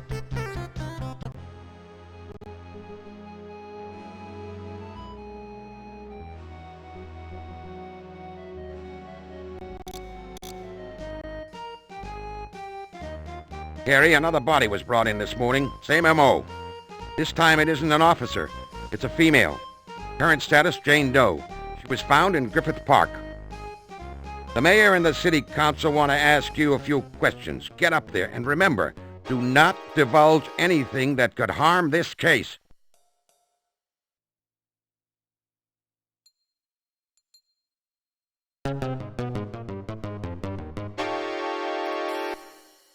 Ladies and gentlemen, I see Detective Carey has been kind enough to attend this session. Detective Carey, please step up to the podium.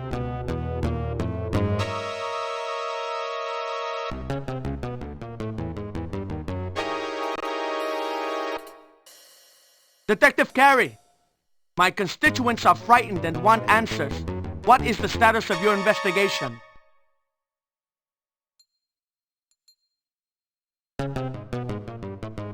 Councilman De La Cruz, certain aspects of the investigation cannot be discussed publicly without jeopardizing the case. However, I can assure you that the investigation is making progress and that the department is providing 100% backup and support. Hey, Carrie, if the cops can't protect themselves, how are they going to protect me and my family? Detective, we need protection. What are the police doing about that? Detective Carey, I own a business, and I'm afraid to stay open at night now. Is the police department stepping up patrols? Carrie, are my children safe? How do I know this murdering wacko isn't a cop? Detective Carey, Christy Bilden with KKAT. What can you tell us about the body found in Griffith Park this morning? From what we understand, the victim was not a police officer, which would indicate that this killer is not necessarily targeting one group. Your comments, please. Miss Bilden, I was briefed about the homicide just this morning as I entered this council meeting. I have not yet been able to confirm or refute its relationship to my current investigation. Mr. Mayor, I think this city is going to hell. As a business owner, I'm confronted with vandalism and theft every day. Now I have to worry about some crazy cop killer? I mean, what's this city coming to?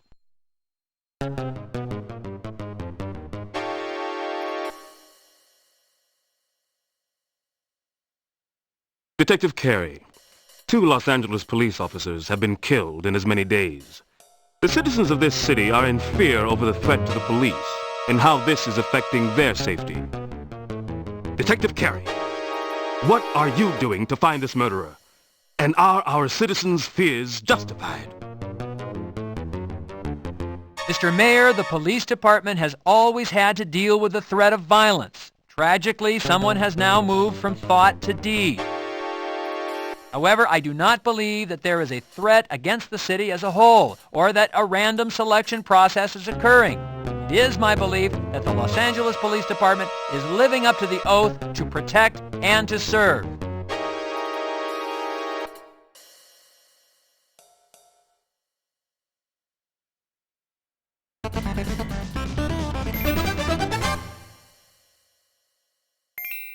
Drop the stick. Put your hands behind your head. Turn around. Get down on your knees. Keep your hands where I can see them.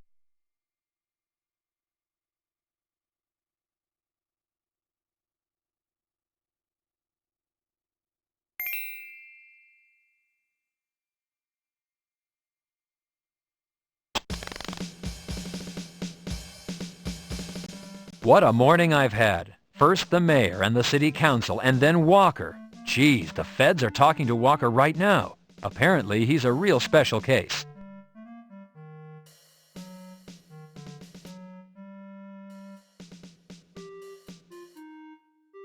Departmental Follow-Up Form 3.1. You complete report. You'll need to stand up and move.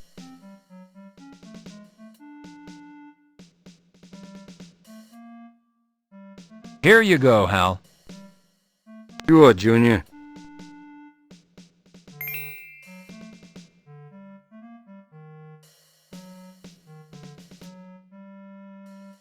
Hal, what have you heard about a body with a similar M.O. showing up at Griffith Park? Hell, Junior, it looks like it belongs to us. I wasn't there, but that Nobles was. He knows all about it.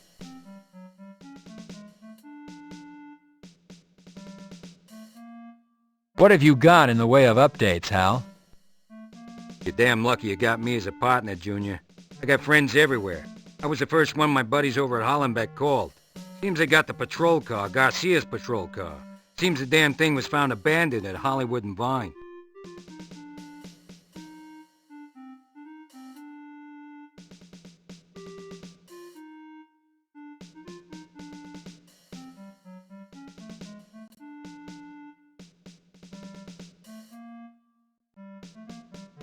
You call the elevator.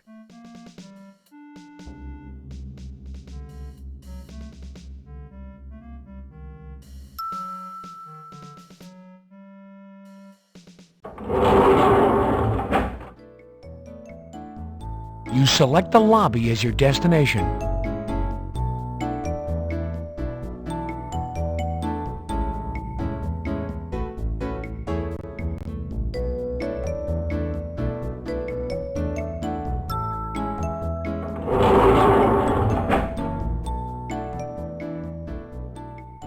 There appears to be a full pack of matches in the ashtray. Someone has left a pack of matches. Never knowing when you'll need a light, you pocket them.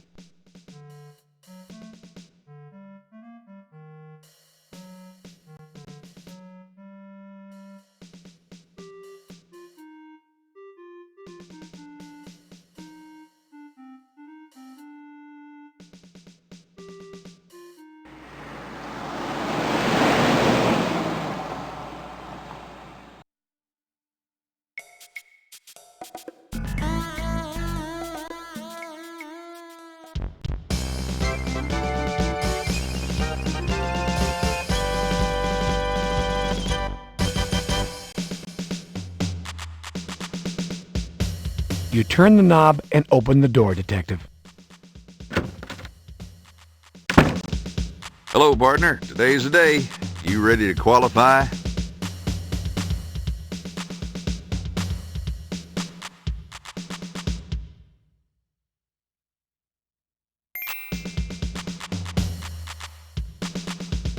You fill the form out according to department specifications.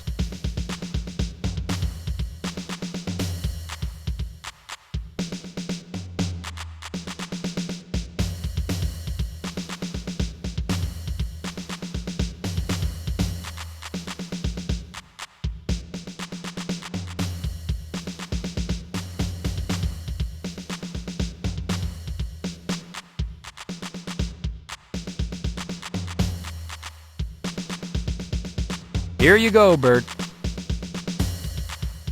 Thank you, partner.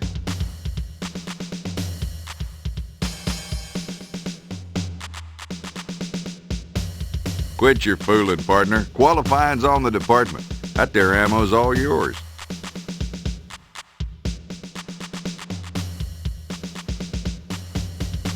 You pick up the headgear.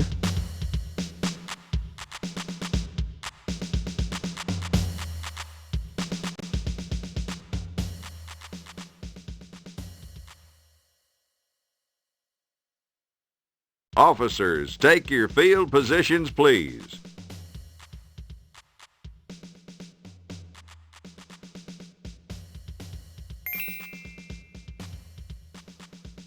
Officers, headgear on.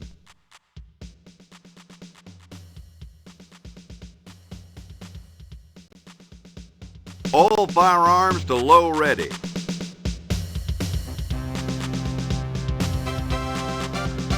Phase 1. Ready on the right, ready on the left. Attention.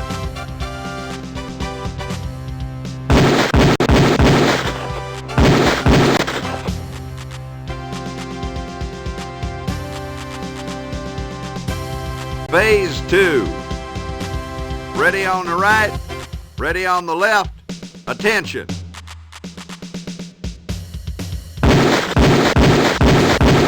Gun to low ready. Prepare for Phase 3.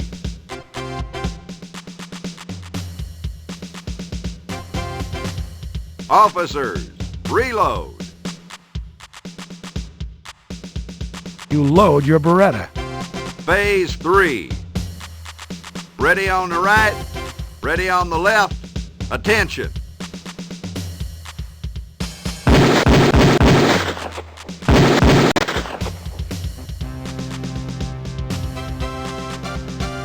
Phase 4.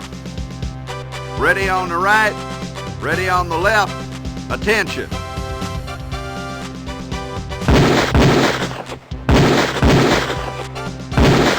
Gun to low ready. Prepare for Phase 5.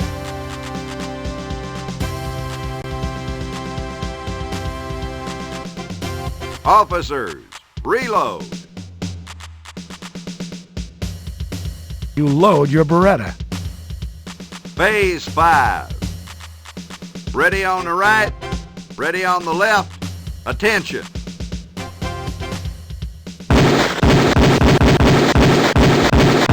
Gun to low ready. Prepare for Phase 6.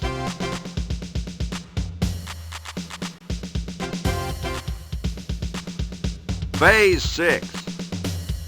Ready on the right, ready on the left. Attention.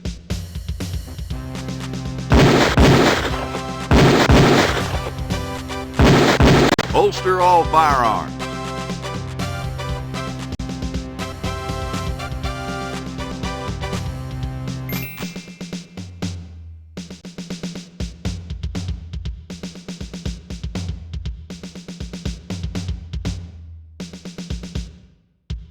Hey there, partner. Out there was some pretty fancy firing.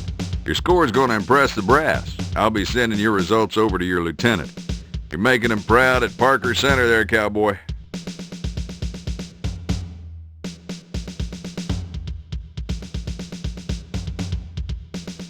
Thank you, partner.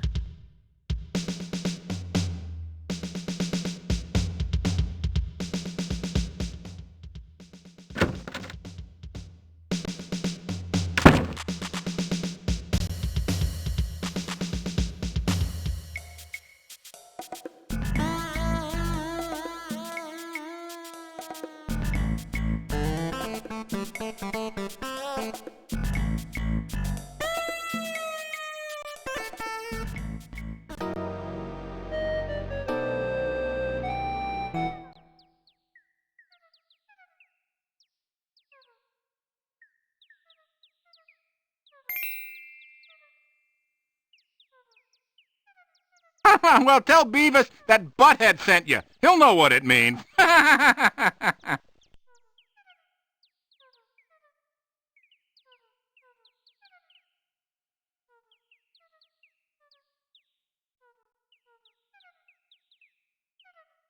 Hey, you whippersnapper! Can I help you? Beavis, I was told to tell you that Butthead sent me. Huh?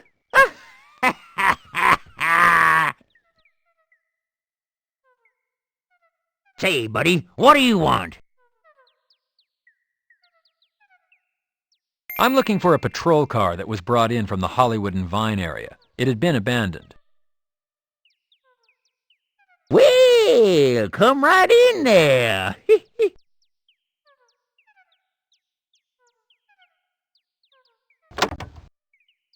You pick up the small piece of torn newspaper.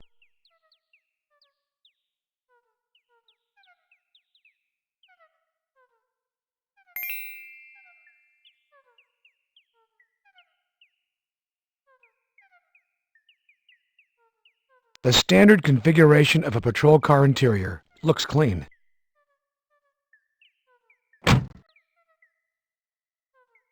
Well, thank you for the information and your time. Hey, no problemo, old buddy. That's what we're here for, helping our friends.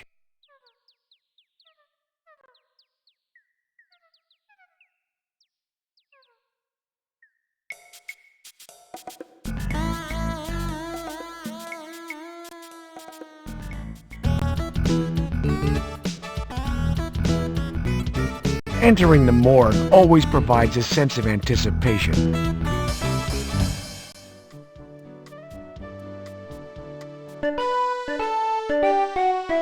Hi, Detective Carey. Hello, Sherry. I'd like to see Deputy Nobles. Is he available? Show me your badge.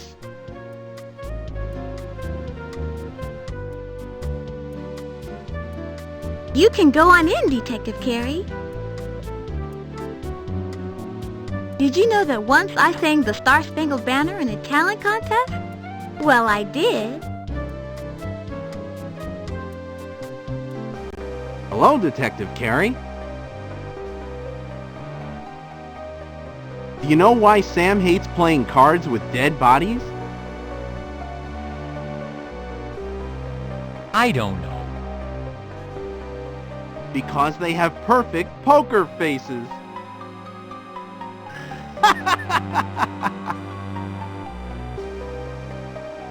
Go right in, Detective.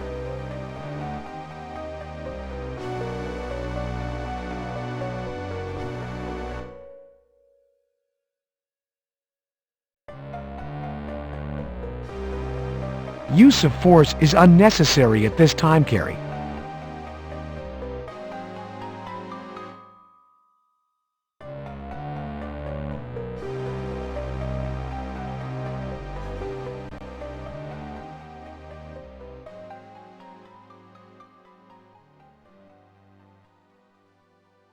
Hello, John. Hello, Sam. How's the world of the living, John? I don't know, Sam. I'm surrounded by death.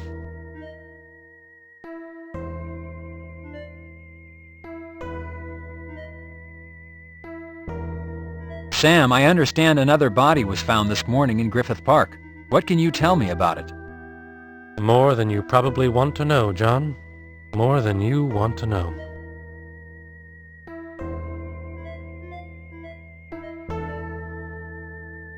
Let's start with whether identification has been made and a general description. Identification has not been made. The description is as follows. African-American female, mid-30s, found under a tree in Griffith Park by Park Police at 10 a.m. She was clothed, no ID. The body was being guarded by a stray dog. Has the autopsy been performed yet? As soon as she arrived, John. Same M.O. The burns, injection marks, the glue, it's all there. Body fluids and a tissue sample have been taken. Both have been sent to SID. Your killer is keeping busy, John. Very busy. What about the injection marks, Sam? Everything the same? Nearly so. The injections were not so high up on the arm as the first two victims, but it was the left arm.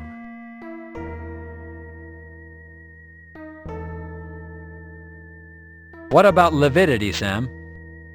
Primary only, buttocks, back, and shoulders. All consistent from lying in the park. Your killer moved her soon after the deed. Apparently, he's working faster. Was she as badly mutilated as the first two? The mutilation is worse. The right forearm was severed. However, the torture appears to be less. There are fewer burns, and there's also less bruising around the ankles and wrists.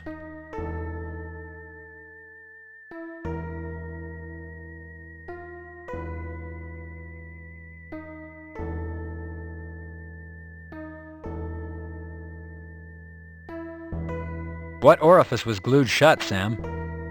Your killer was kind to her, John. Both her eyes and mouth were glued shut. He didn't make her watch.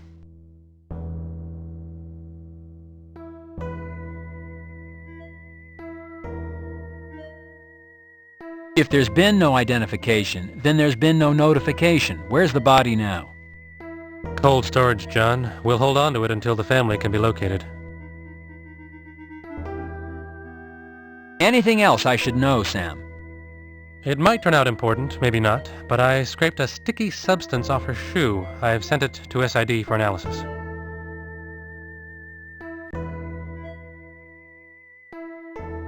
Sam, what color were her shoes, and was she wearing both of them?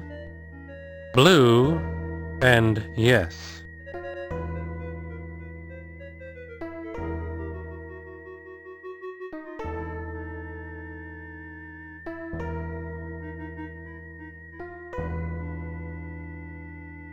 Dog?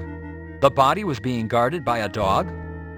Yes, it was rather comical and strangely sad at the same time. Here is this woman in the prime of her life, lying mutilated under a tree, and protecting her is a stray dog.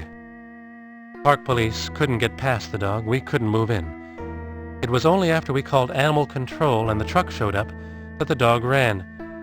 I'll tell you, John, that dog has been picked up before. That dog recognized the truck.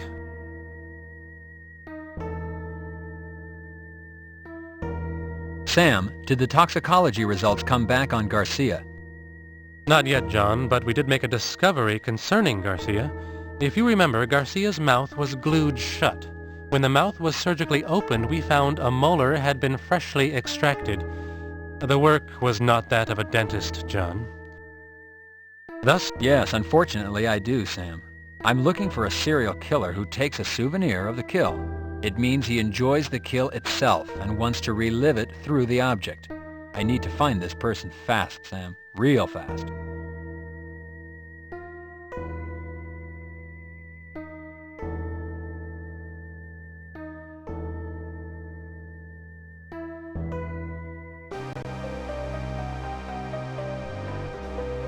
You open the door and head to the lobby.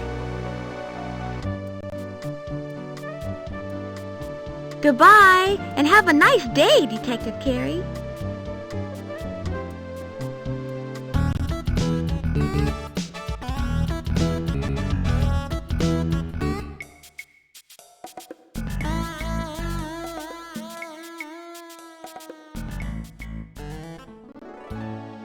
The dog appears protective of the tree.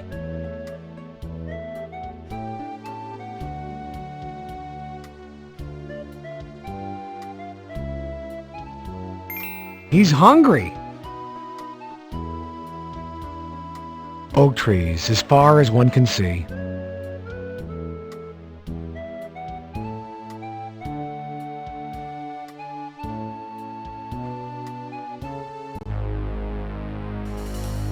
The dirt looks freshly tilled.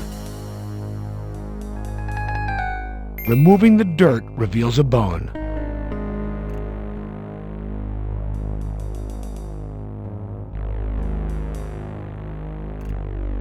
You record the location of this find.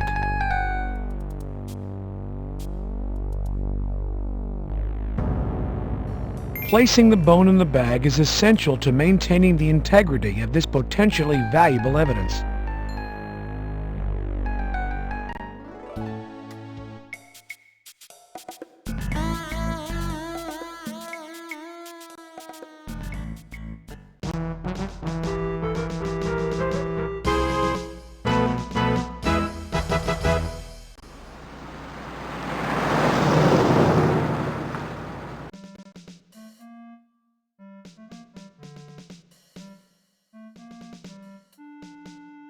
You attempt...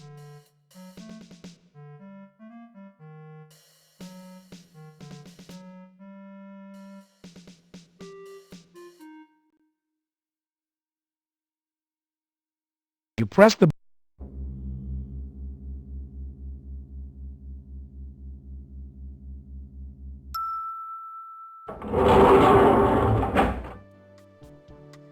You select the...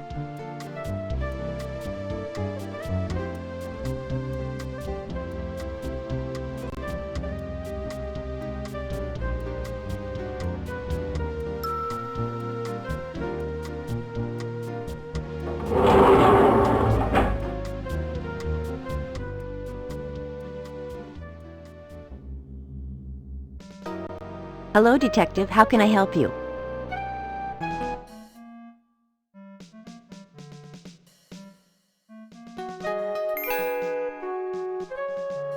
What do you think, Chester? I found it at the discovery site of Jane Doe 1201K. Can you run a DNA test on it? That looks human, Carrie. If you want it tested and want a fail-safe case, you'd better process this correctly. Take it to Teddy.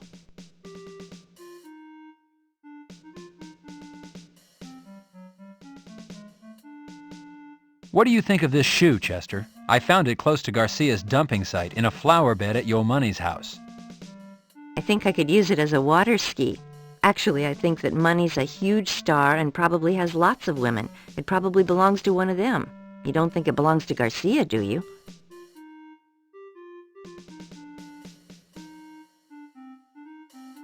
Chester, I want DNA run on this. I think it might match what was in the alley. I don't think so, Detective. This is a menthol garden brand. The brand found in the alley is a Quantum.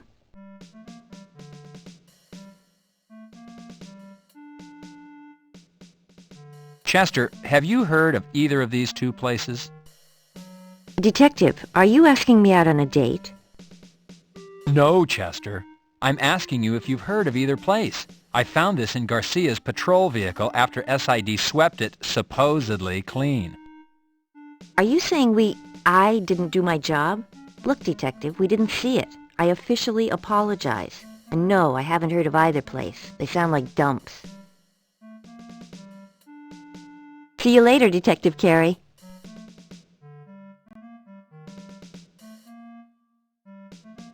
Pressing the...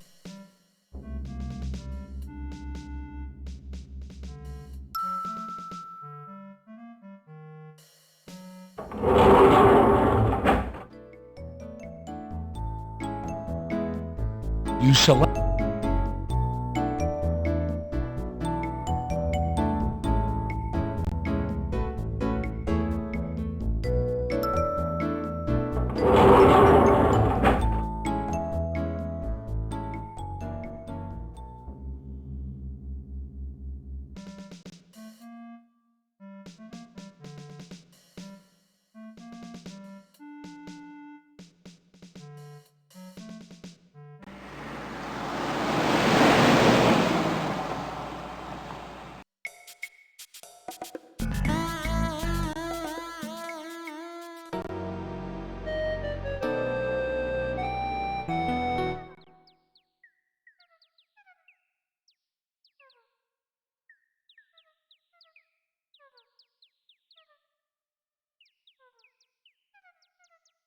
Well, tell Beavis that...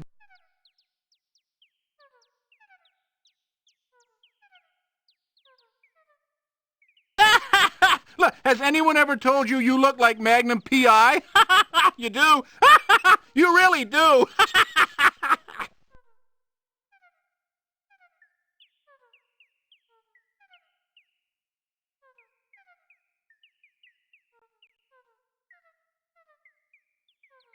Hey, you whippersnapper! Huh? Say, buddy, what do you want?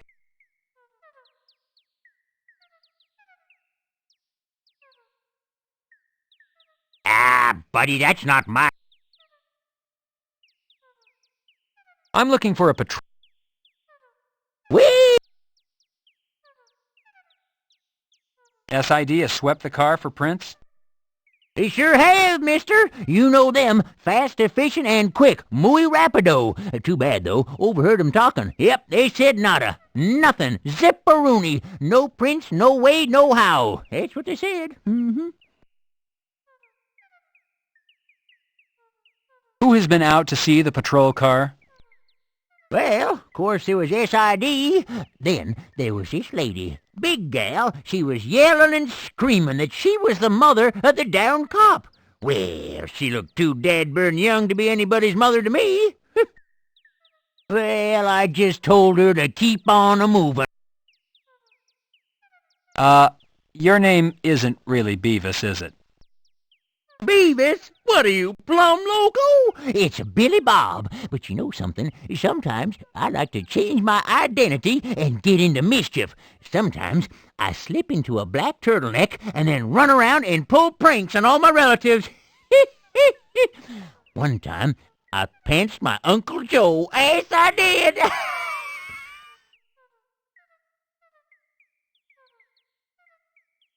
Officer.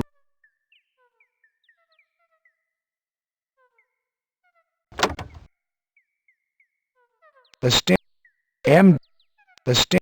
The stand.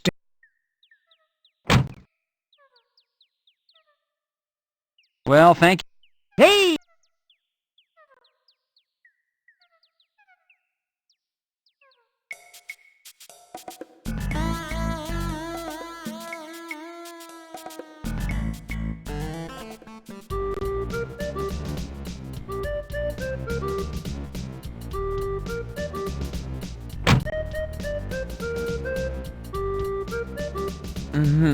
Hey, handsome. Looking for a girl or a boy? Oh, Looks like another character attracted to this part of town. I'm Detective Carey, LAPD. I'm looking to ask some questions about what's been going on in this neighborhood. Oh, darling, ask away. I just love to gossip. Woo! Am I being arrested? Gonna throw me in a cell with a big old burly guy, huh? Ooh, darling, start the party.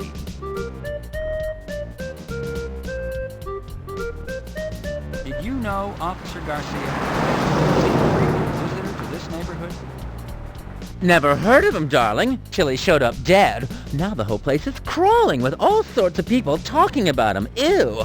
Well, if you ask me, I would ask the girls at the kitty. I mean, they know everybody who's anybody. Did you see an abandoned patrol car in the neighborhood? Do you know anything about it? Well, darling, I missed it, but it was all the talk. People were saying that the cop who the car belonged to went for a dip at the kitty and fell right in, if you know what I mean. Then there was all this talk about this cop, that he had some steady girl. I don't know about that, darling. I mean, lots of the girls at the kitty have boyfriends. But people said they saw this fabulous woman driving the patrol car. Oh, can you believe it? I mean, all made up. Can you stand it? Hair all stacked up, dressed to the teeth. You know, a real glamour queen, if you know what I mean.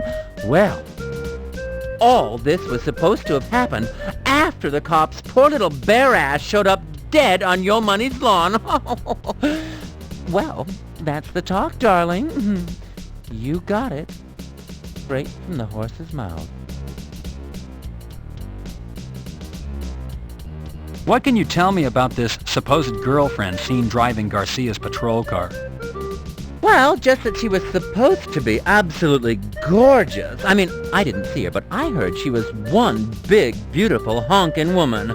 I mean, it's not really my thing, but by now, the size of her breasts have probably become legendary.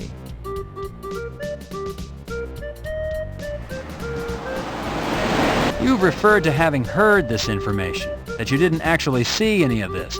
Whom have you heard this from? Can you give me a name or two? Oh, honey, it's all over the streets, that's all. I mean, talk to anybody you see. They'll all tell you they heard it too. I mean, darling, I don't know any names, just people. You know, people don't tell you their names. They like confidentiality. Wouldn't you?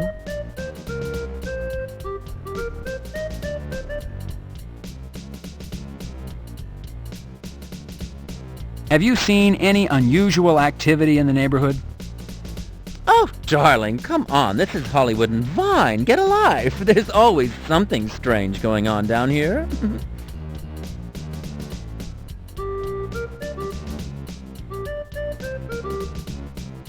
Oh, darling, I just love it. Is it yours? Oh, I just love to see what you have to go with it. Maybe, you know, something with a few sequins, a few feathers for those happy moments,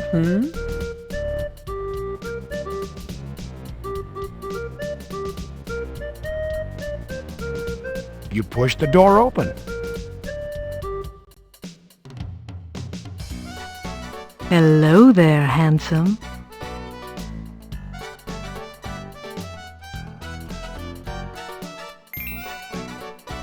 Hello, I'm Detective Carey, LAPD Homicide. I'm investigating a series of murders. I was wondering if you'd talk to me.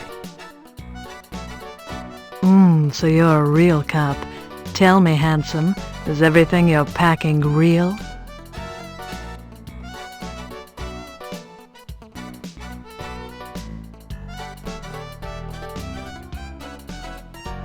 Do you know a police officer by the name of Rene Garcia? About 190 pounds, 6 feet tall, late 20s, full mustache.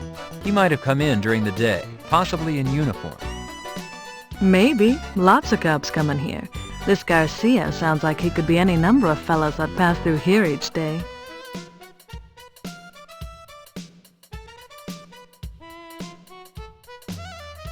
Garcia's patrol car was abandoned on this block. Did you happen to see it or hear anything about it? I didn't see it, but then I sleep in pretty late. Hey, are we talking about the cop who showed up dead at Yo Money's? Yes, his name was Garcia. Do you know something specific? Well, if it's the fella I'm thinking of, I heard people saying he used to give rides to girlfriends. You know, show off the siren and the handcuffs.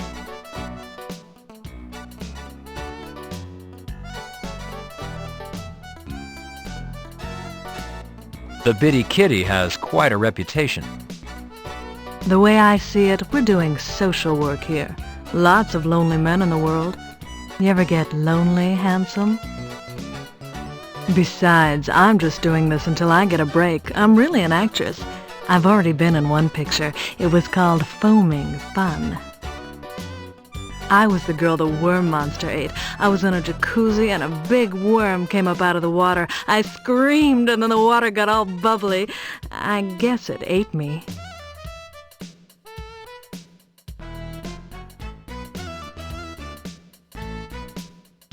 Do you or any of the other girls here date cops? Could Officer Garcia have had a girlfriend who worked here? It's club policy that we don't date the customers, but everybody does it. I don't know if this Garcia dated anyone here. All the girls are, well, pretty quiet about their private life. Nobody wants to get fired.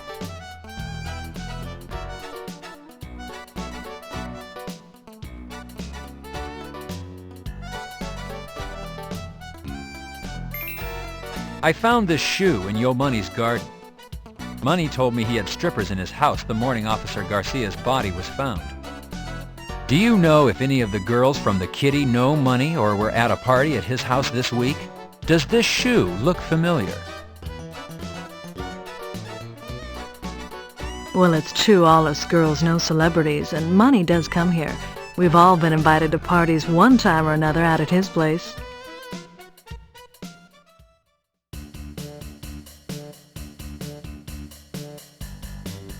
As far as this week, I don't know.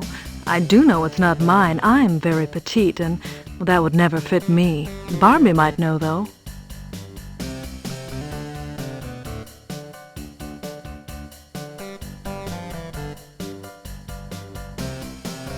Who's Barbie, and why might she know? Barbie runs the place, handsome. Barbie can. Ever heard of her? She is infamous. Well, she'll know if any of the girls are at Money's this week. You can ask her. Where is Barbie? Can I talk to her? She's taking a nap right now. She'll be up later. You could come back.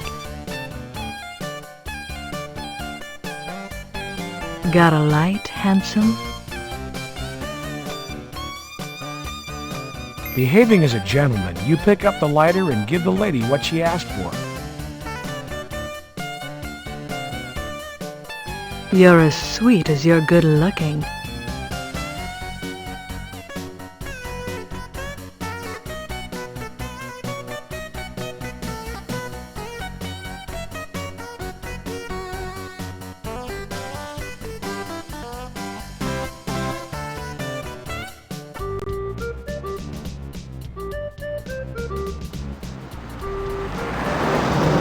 It appears to be a piece of broken glass or mirror.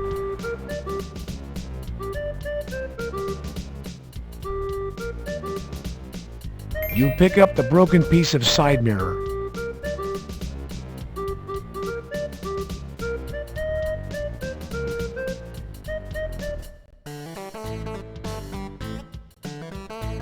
How's it going, dude?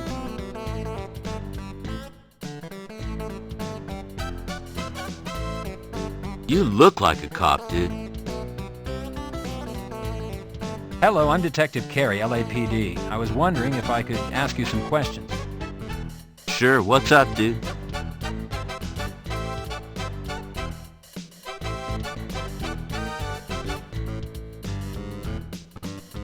The officer killed was a man named Rene Garcia. Does that name sound familiar to you? Maybe you remember seeing a uniformed officer in here buying music? Or maybe you remember seeing him next door, watching a show, fraternizing with the girls? Doesn't sound familiar, dude.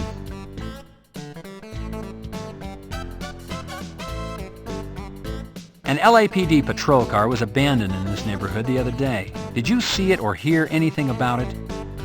I didn't see it. Heard about it, though. Heard the cop was found whacked, that his girlfriend did it. Now that's a bitch.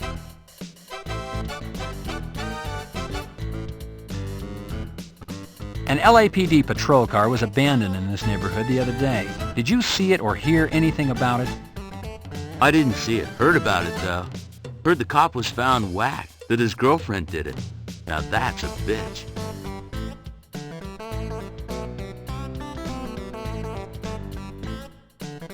The officer killed was a man named Rene, or maybe... Doesn't sound familiar, dude.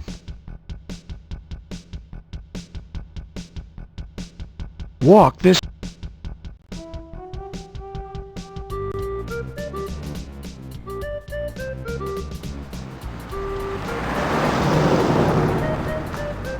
You push the door open. Why, hello there, darling.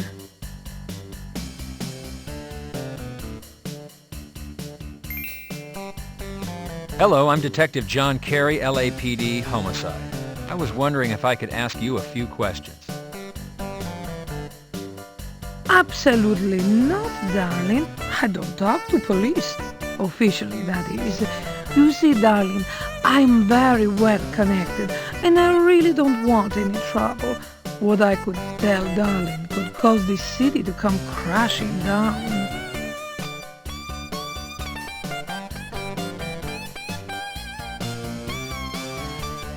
Well, how about if we talk off the record? Just a little talk between friends. Oh, darling, you going to be my friend? Okay, then. I'll talk to you off the record.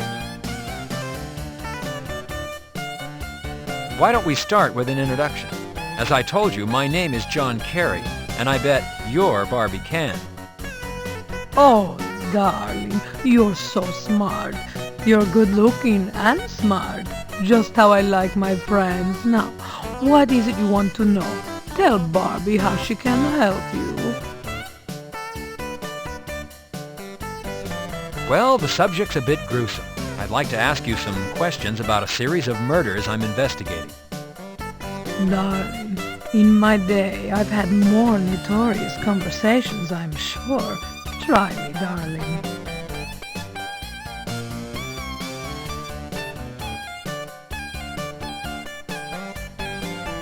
A police officer by the name of Rene Garcia was found murdered. The officer's patrol car was abandoned in this neighborhood. Have you ever met or did you know Officer Garcia? Oh, darling, I heard about that boy after he was found dead. Then all that talk, I do not think I knew him. We get so many young men in here.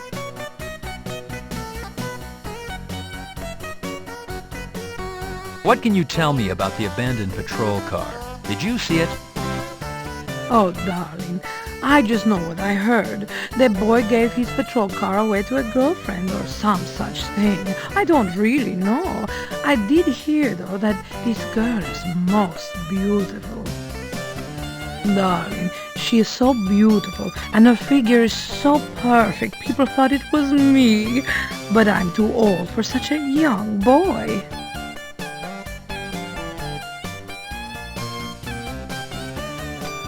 Do the girls here date the customers? Would it be possible that one of your girls dated Officer Garcia? Darling, I have rules, but what those girls do, I cannot control. They are young women. They're all looking for husbands. It is possible, but I do not know one who was dating him.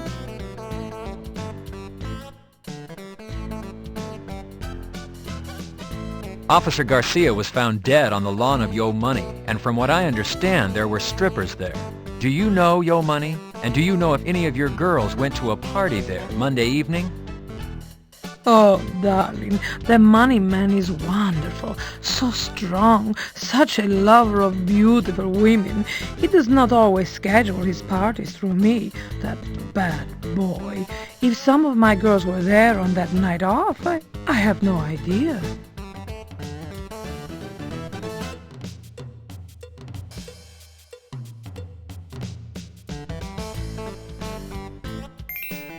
This shoe was found on Yo Money's lawn after the party and after Officer Garcia's body was found. Could it belong to one of your girls? Darling, I don't think so. It's large, even too large for me, and I am a big woman.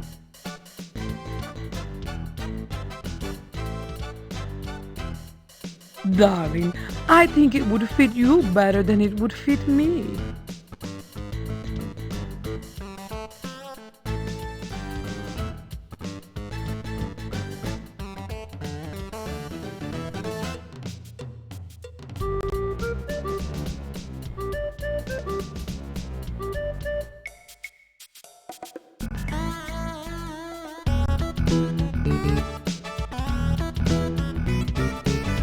Entering the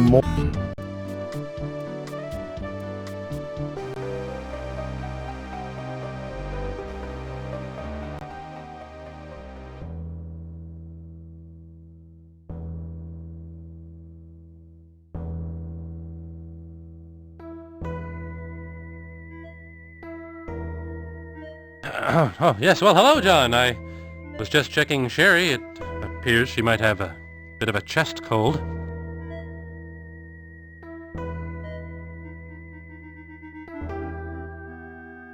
On to the business at hand, John.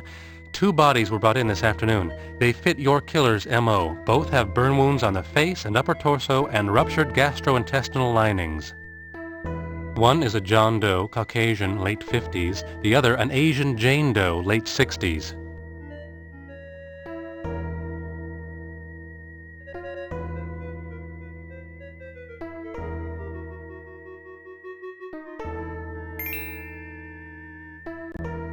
Sam, I unearthed this bone from the Jane Doe 1201K crime scene. Strangest thing, a stray dog was there guarding it. It looks human, John. Turn it into property with a request for tests and we'll take a closer look at it. A stray dog, you say? Probably the same one we encountered the day we went out to pick up body 1201K. Screw the dog, and screw the request for tests. I've got the city, the press, and my supervisors all over my ass. You've got the evidence in your hand, for Christ's sake. Run the tests. This investigation does not have time for a red tape marathon. You're right, John. I'm sorry. It's working for the county. We tend to thrive on the bureaucracy. Trust me, John, I will place the tests on the top of my priority list.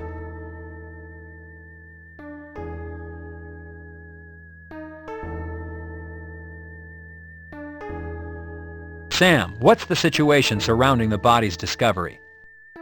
The call came in from a small business owner on Hollywood and Vine. The naked bodies were piled one on top of the other in the back seat of a Ford Tempo parked in front of his music store. What happened to the car? Was it ID'd? The car was towed to Hollenbeck. All right. Asian.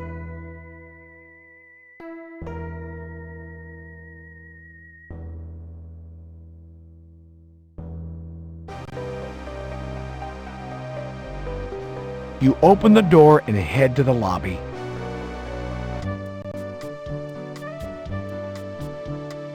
Goodbye, and have a nice day, Detective Carey.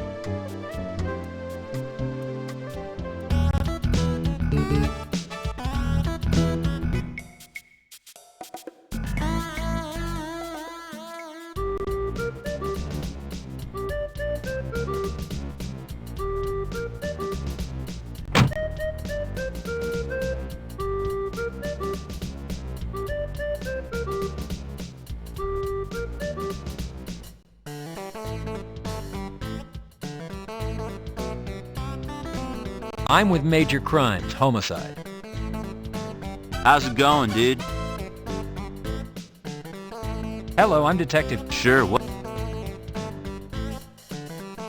A Ford Tempo was apparently abandoned on this block this morning. I understand you called it in. That's true, dude. I did. A Ford Tempo... That's true. What can you tell me about what you found? Well, I opened the store around 10. The car was parked out front. Dude, I didn't think anything about it. I went to go get my keys for the door, and I looked over and saw these two nude people. I thought, you know, dude, they're just having a party. I figured, what the hell? I'd just open up the store, figured when they got done, they'd shove off. After a while, I looked out. The car was still there, but about 11, I locked up and went out and got some coffee. And on my way back, I looked in, and you know, it's kind of funny. What was funny? The car wasn't moving, dude. No motion, no party. I'm a businessman, dude. I can't have a car full of naked people outside my store. I called the police.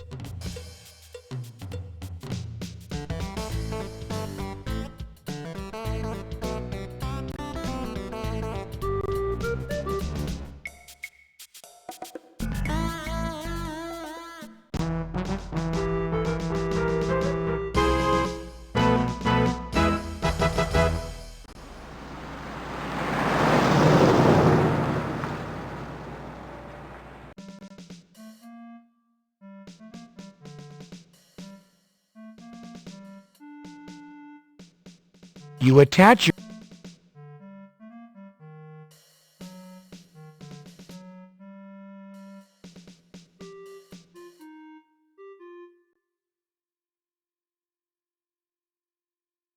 You press the button.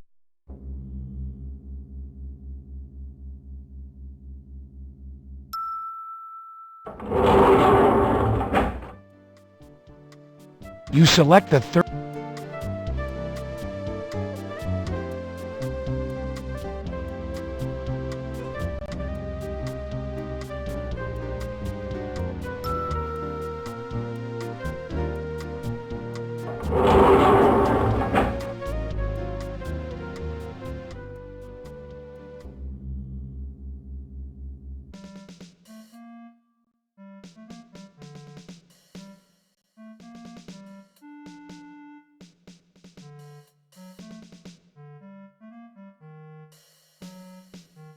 It's your very... You take it...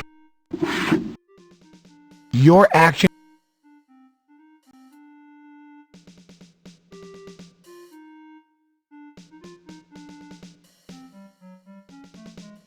You fill out follow-up report form 3.14 with information concerning found arm bone.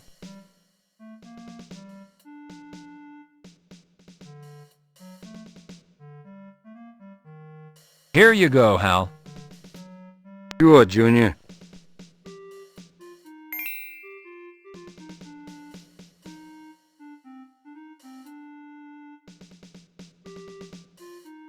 Hollywood and Vine?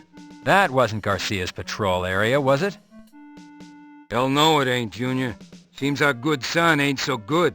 Either that or hell, Junior, he was good at something damn good.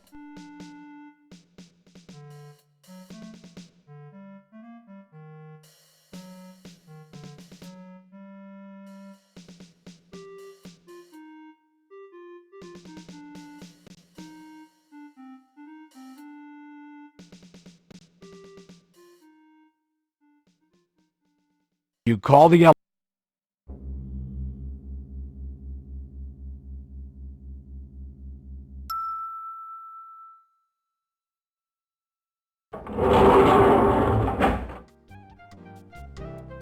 You select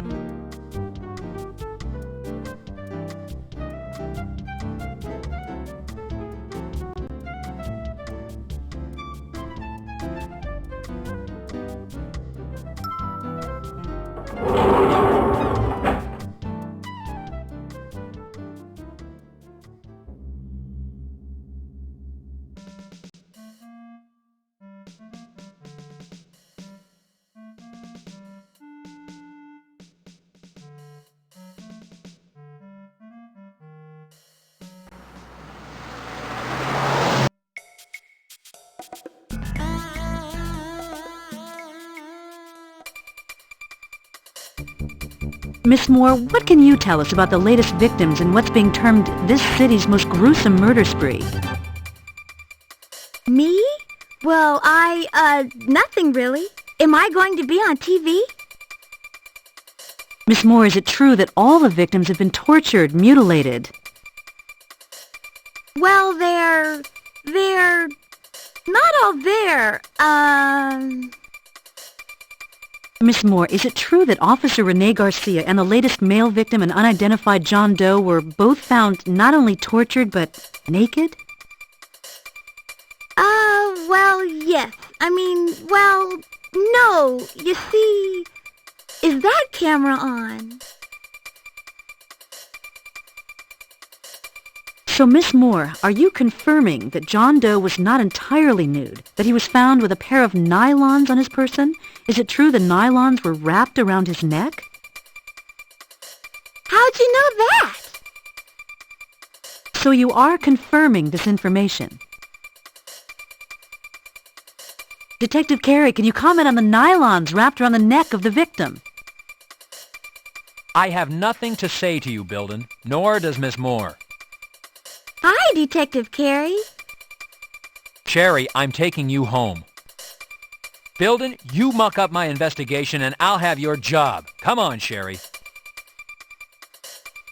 Detective Carey, the public has a right to know. It's their safety at stake. Detective Carey. In the wake of this city's worst nightmare, 5 people, including 2 Los Angeles police officers, have been found mutilated and murdered. And though city officials and the LAPD deny there is reason to panic, the citizens of Los Angeles feel quite differently. Gun sales are up, and security companies are deluged with requests for home alarm systems. Factors contributing to the urgency and concern by LA residents are the randomness and violence of these murders. Earlier today, I spoke with Sherry Moore, an LA County Coroner's employee who confirmed one element of this killing spree. Evidence found on the latest male victim indicates that the murders might have been committed by a woman. If true, then this is the first case in the history of Los Angeles where a female serial killer has held the city in her grip. I'm Christy Bilden, reporting for KKAT.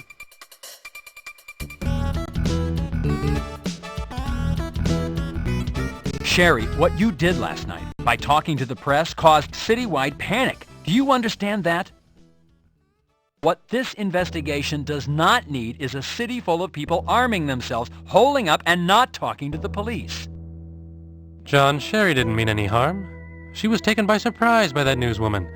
Weren't you, Sherry? I don't care. The result is that the city is in a panic. The mayor is up in arms, and the press is having a field day with this investigation and the department. I'm really, really sorry, Detective Carey. I thought maybe they're from Star Search, or maybe Entertainment Tonight. goodness, Detective Carey. I didn't mean to cause any trouble. I wouldn't hurt a fly, even if it was flying around and buzzing in my ear. Honest. John, how can you be mad at a girl like that?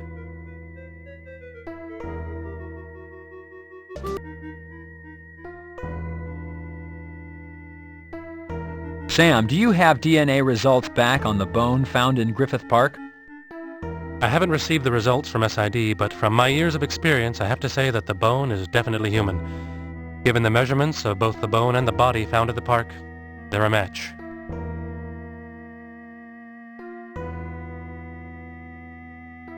Has autopsy occurred on John Doe 7216M? Yes, John, it was first this morning. The gastrointestinal tract was ruptured, as I suspected, and also as I suspected, there was no asphyxiation.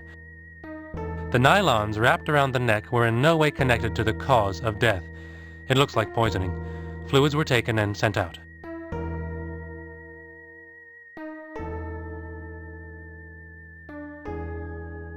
Is there any preliminary report on the fluids?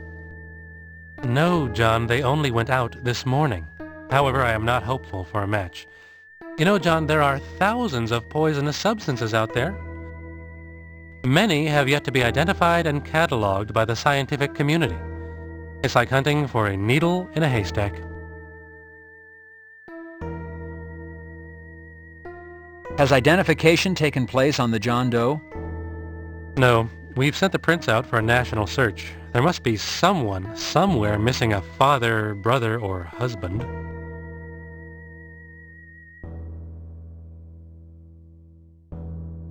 Sam, has the autopsy been performed on Jane Doe 1202L? The body is being prepped as we speak. I'll be getting started soon. Sam, has anyone identified or claimed Jane Doe 1202L? No, John. I have sent a copy of the fingerprints out for a national search. So far, no response.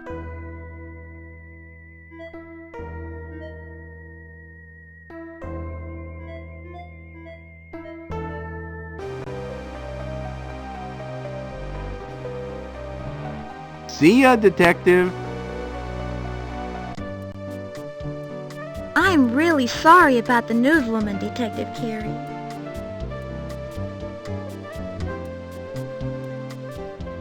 Sure. Next time, just keep quiet. Don't talk to those people. They'll twist your words around, make your life miserable. Got it? Got it. Thanks, Detective Carey.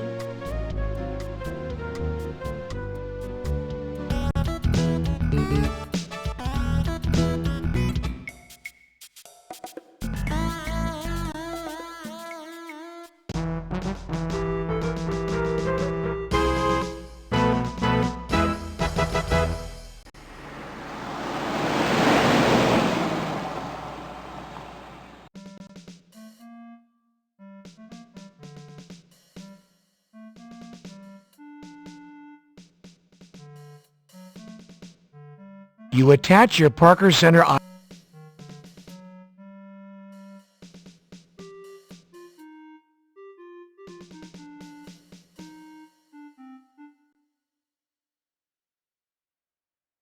You press the button.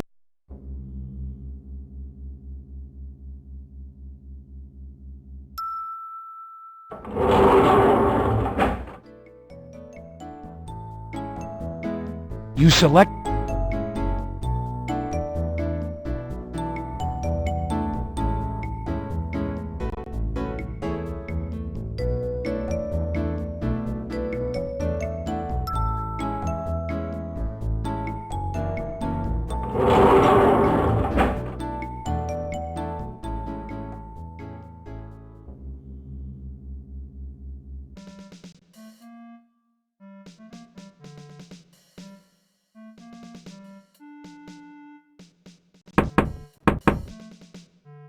Yes, come in. I'm glad you're here, Carey.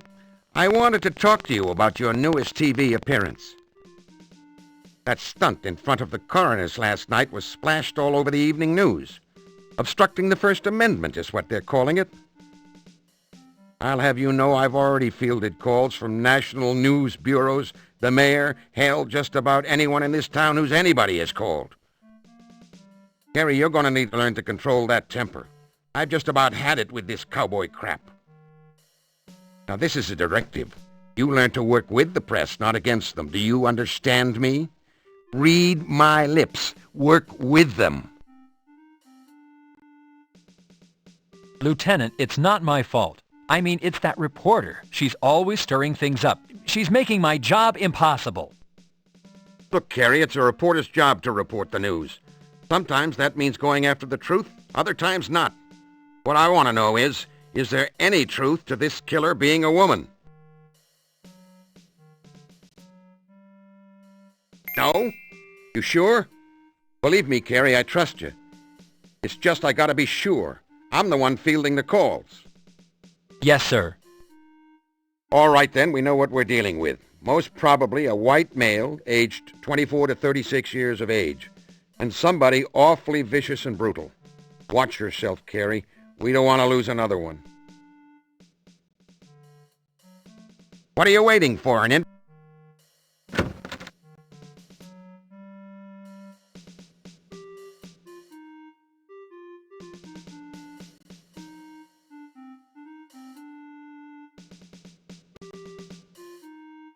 You call the elevator.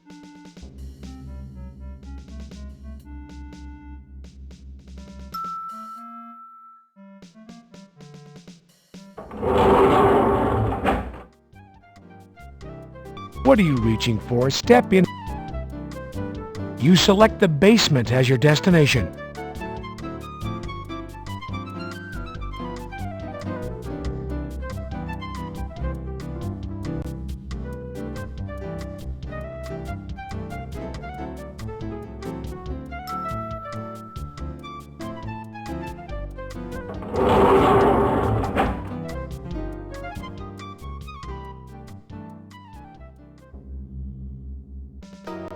Hello, Detective. How can I help you?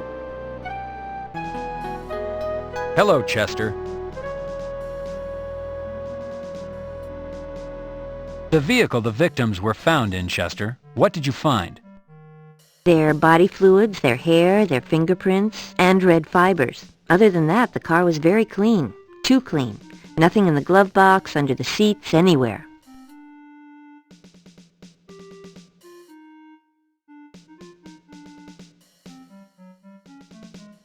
Were you able to find anything out about the glue you sampled? Yes, Detective. It is an industrial-strength glue which shares properties with the glue found on Hickman's eyes. The problem with tracing the glue is that it's sold all over the city, not just where you found it. We use the same brand here at Parker Center.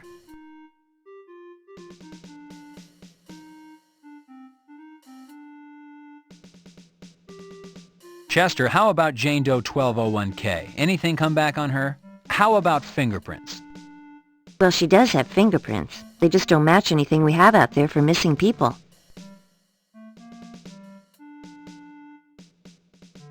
See you later, Detective Carey.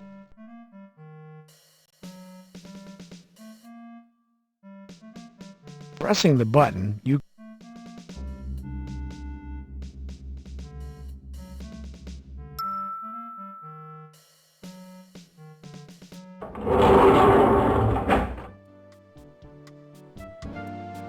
select the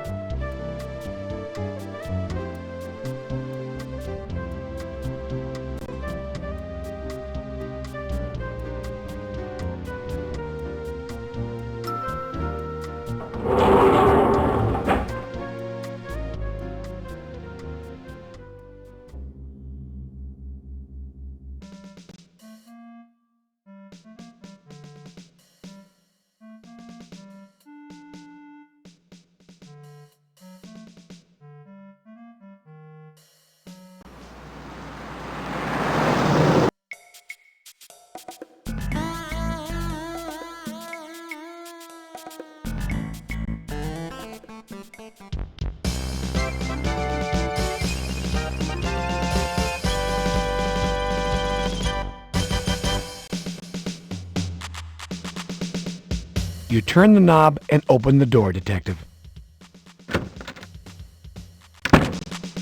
Howdy, cowboy. Come by for a little shooting practice?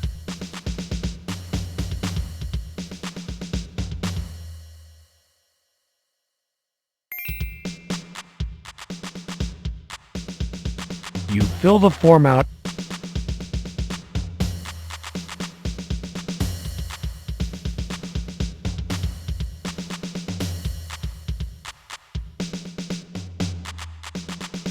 Filled out and ready to go, Bert.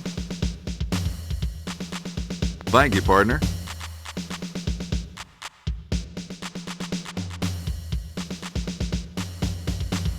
Thank you, partner.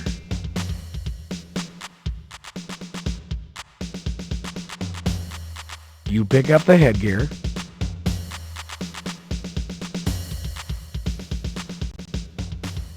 Officers, take your field positions, please.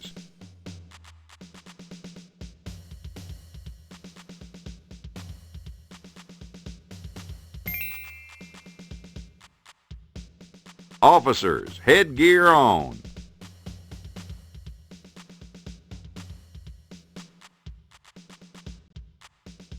All firearms to low ready. Phase 1.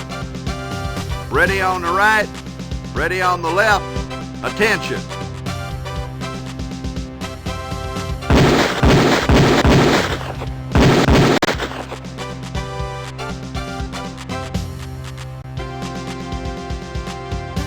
Phase 2.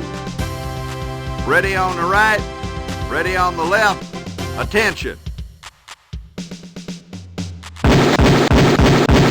Gun to low ready. Prepare for Phase 3.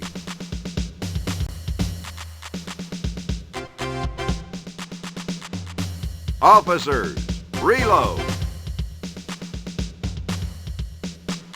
You load your Beretta. Phase 3. Ready on the right, ready on the left. Attention.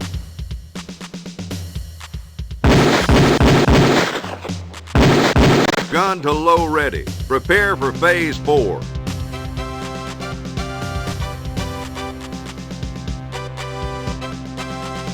Phase 4. Ready on the right, ready on the left. Attention.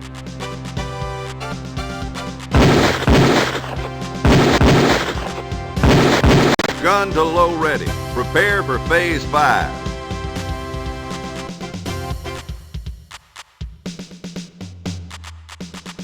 Officers, reload. You load your Beretta. Phase 5.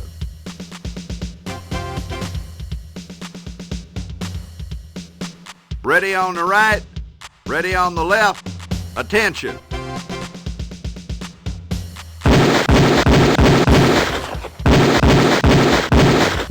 Gun to low ready. Prepare for Phase 6.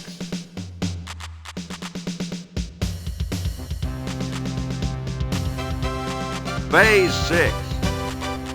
Ready on the right, ready on the left. Attention.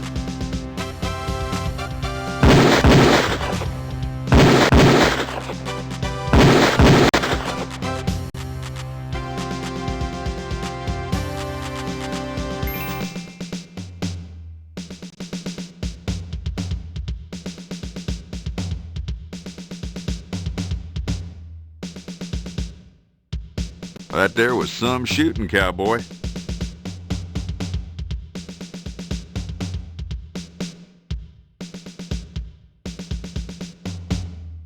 Thank you, partner.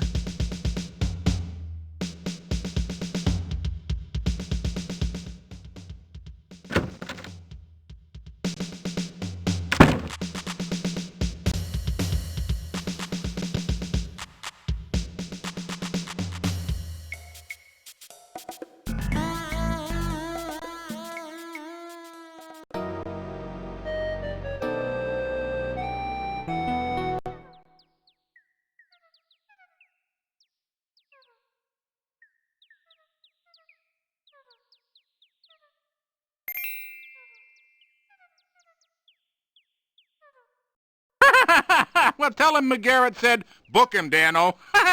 He'll know what it means.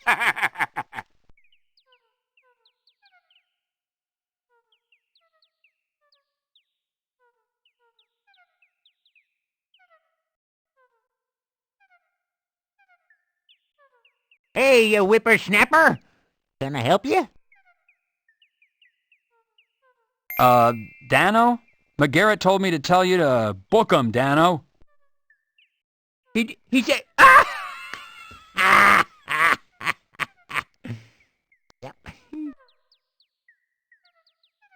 Well, come right in there.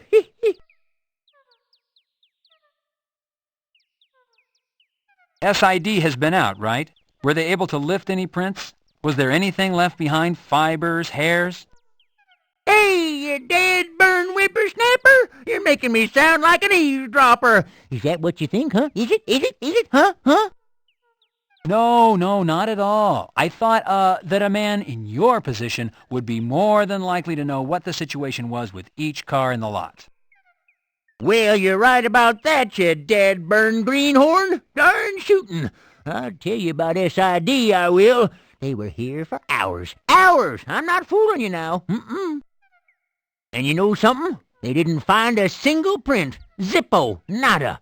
That there car there is just as clean and shiny as the day it rolled off the old showroom floor. Yes, it is. Has the car's owner been identified and notified that their car is here and is involved in a criminal investigation? No, sirree, Bob. There wasn't one speck of ID in that car. No registration, no telltale signs of nobody, except maybe a ghost owning that car. Now, we're kind of hoping you're going to do a little of that sniffing around, you know, and jealous here. What can you tell me about what was in the glove box and trunk when the vehicle came in? Well, nothing. Absolutely nada. You're unaware of what the contents were? What are you, just plain dumb as a loco weed? I said nothing. There was nothing in either compartment. Clean as a whistle. Shiny as a new shoe. Nothing. Nada. Rien. Zero. Greenhorn.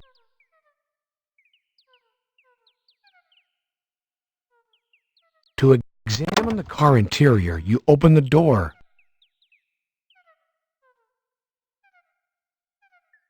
Detective, careful where you touch.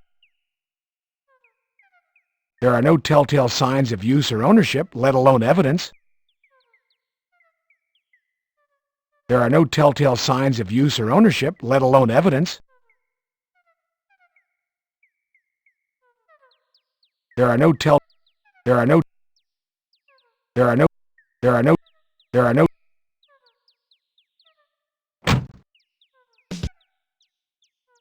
Looking at the license plate, you discover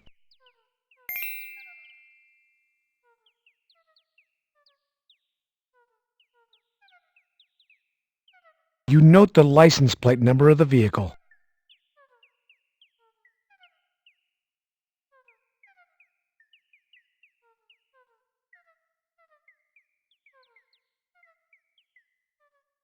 Well, once again, you've been very helpful. Thank you.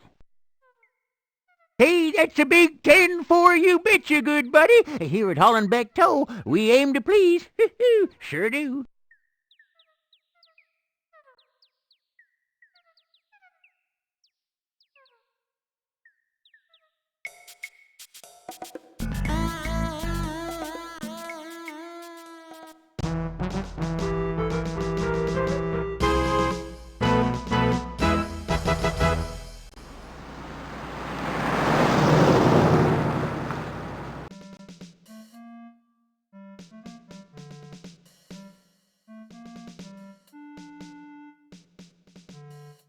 You attack.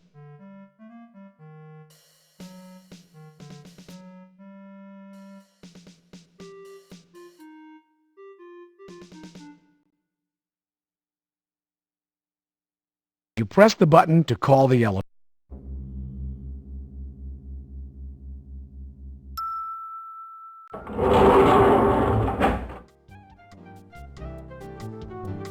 You select the third floor as your destination.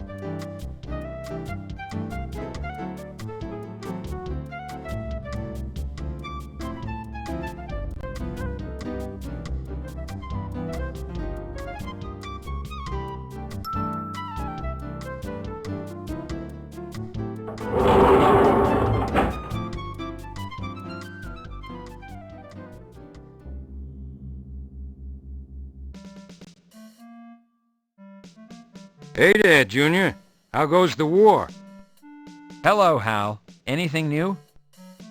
Phone calls, Junior. A hell of a lot of calls on Building's newscast last night. You're damn lucky I'm here to field them.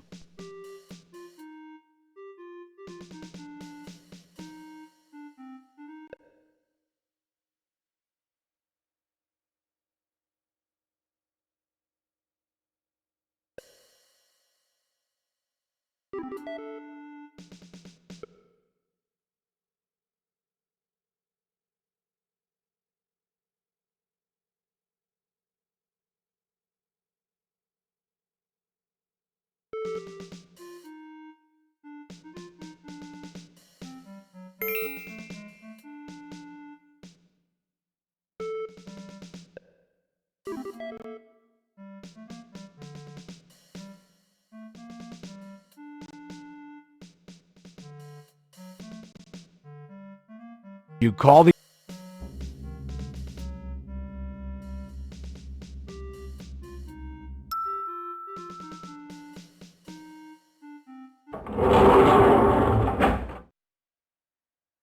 You select the line.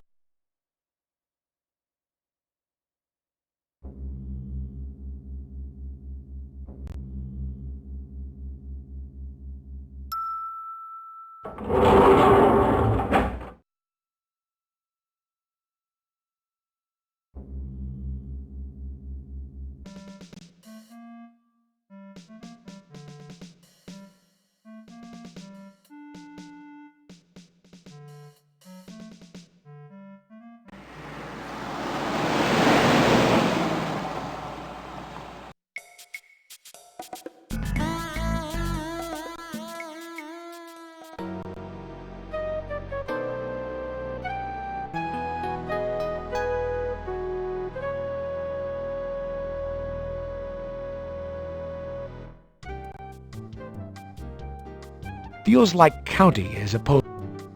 You open the door to social services. May I help you, sir?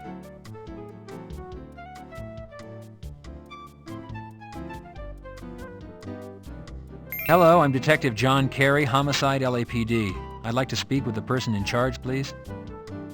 I'm sorry, Detective. Our manager is out for the week. I'm Nora Bittridge. May I help you? Nora, a car registered to social services has wound up in impound. Its license number is County 2BSY669. Can you tell me whom it's assigned to, please? Yes, Detective. Just let me look that up. Why, that car is assigned to one of our social workers, a Miss Luella Parker. May I speak to Miss Parker, please? Well, I'm afraid Luella is not in, Detective. Is she out on a client call? No, actually, we don't know where she is. The last time we saw her was Monday, midday. I've tried calling her home, but I get no answer. Does Miss Parker have family we might contact? Well, I don't believe so, at least not out in California. I think she's alone out here from Chicago. Nora, do you think you could give me a physical description of Miss Parker? Why, yes. I pride myself on my observation skills. Let's see. Luella is 34 years old. She stands approximately 5 feet 5 inches tall and is overweight, so I would say she weighs around 160 pounds. Nora, what color eyes and hair does Luella have? Why, black hair and brown eyes, Detective. Luella is black. African American. Nora, I'd like to look over Luella's office, please. Why, of course, Detective. If you'll follow me, I'll escort you back to her office.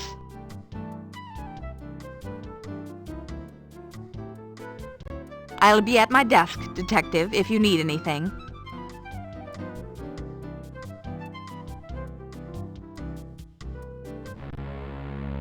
They appear to be case files.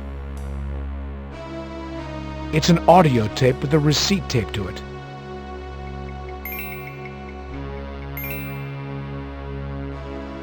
The calendar is turned to last Monday's date. There are no appointments listed. The message log is blank. Walk this way. The bulletin board is covered with self-help seminar notices. County requisitioned and purchased office art.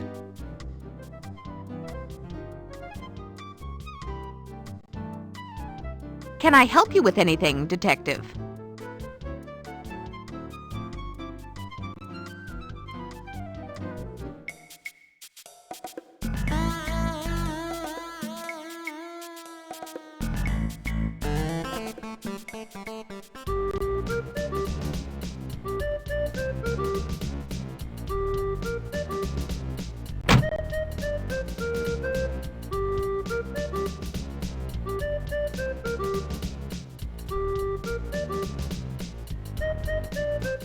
Case number 18908B, Barbie Can.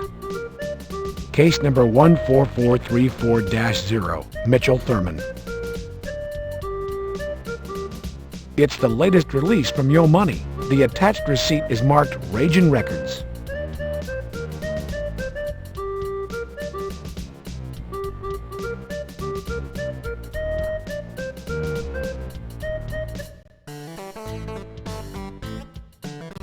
How's it going, dude?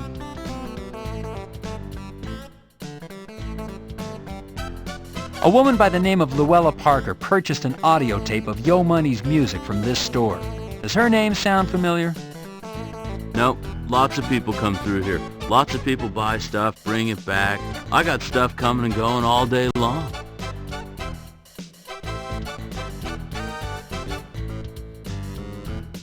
This Yo Money tape was found on the desk of Luella Parker, a victim in a homicide case I'm investigating. Your store's receipt was taped to the cassette. Store policy is exchange only, no cash back. Dude, Yo Money doesn't sell so great here. Your option is to choose something from inside the counter. Take a look, dude. See what you'd like. 8-track tapes, drumsticks. Drumsticks? A John Bonham from Led Zeppelin's famous tour, Houses of the Holy. A Danny Bonaducci of the Partridge Family fame. A Peter Criss from Kiss.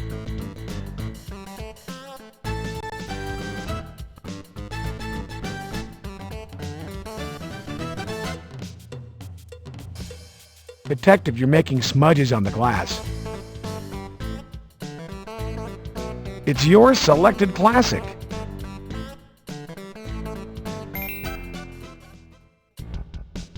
Walk this way.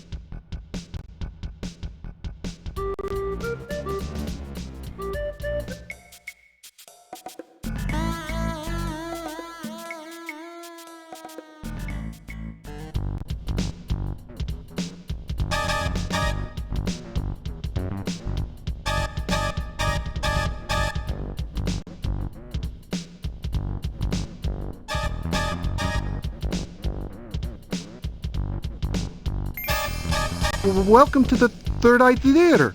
May I help you? Detective Carey, LAPD. I know you. I've seen you on television.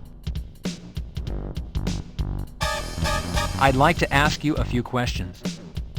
Yes, please come in. Enter to the left.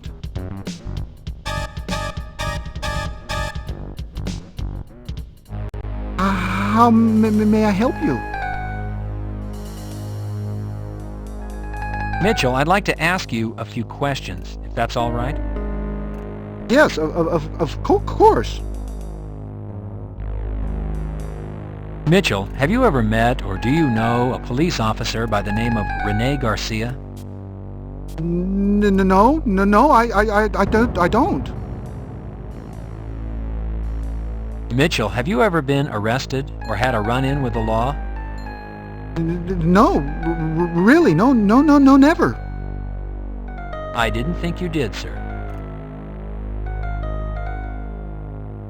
Mitchell, do you recall having a uniformed police officer as a customer this week, possibly on Monday or Tuesday? No. Mitchell, do you know someone by the name of Luella Parker? Oh, it's terrible what happened. It was wrong. Oh. Mitchell, is there something you know that you haven't told me? Something about Luella? She was so lovely about it. Oh, she was so lovely. It was so sad.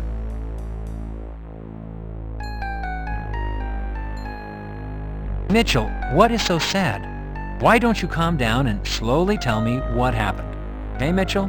Real slow and easy. My dog, it's horrible. It's horrible what they said. What about your dog, Mitchell? Did your dog hurt someone? Did your dog hurt Luella? Is that what happened, Mitchell? You can tell me. It's all right. No. They said, my neighbor said that I hurt my dog, but that I didn't feed him. Luella came to help me, to tell them the truth.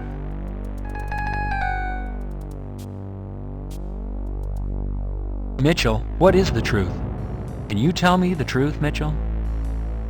My dog is naturally thin. I feed him. I do. A lot. Big, juicy bones. Mitchell, when was the last time you spoke to Luella? Do you remember? Maybe a couple of weeks ago. Why are you asking so many questions? Has something happened to Luella? Luella was found murdered, Mitchell. I'm looking for the person who killed her.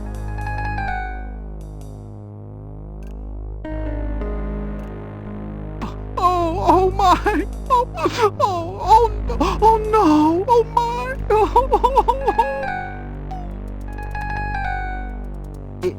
It's horrible. All this crying has made me thirsty. How about you? Would you like something to drink?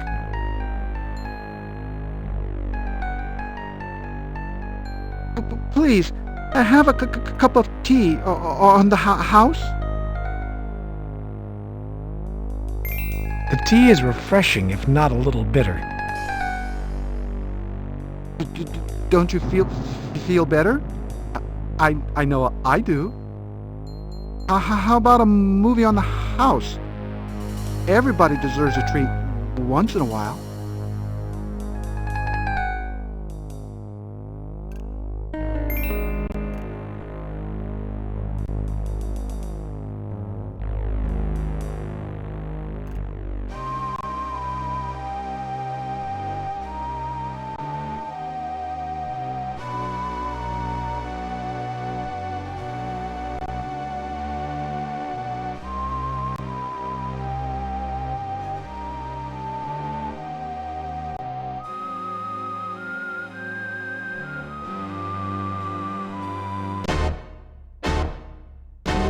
Wake up!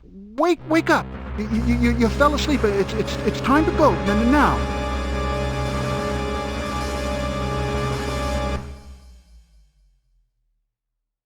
Go! Please, leave now. Please go. I have to get ready for the next show. You're falling asleep has put me behind my schedule.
street looks familiar, however there are no street signs to confirm your location.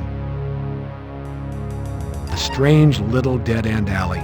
It's a bit like a cage. The gate has been welded shut. The exit is no use.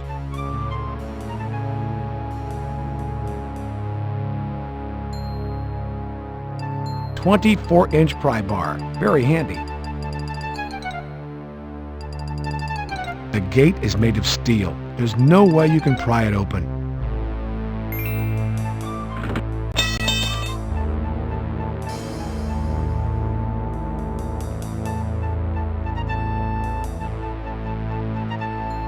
The flashlight's weight makes it more than an illumination device.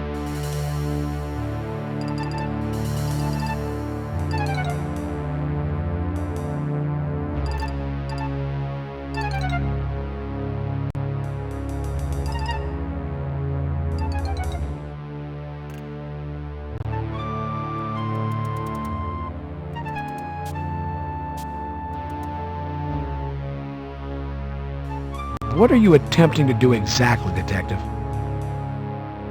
What are you using the putty knife? You jimmy open the lock. The door is unlocked. The door is unlocked.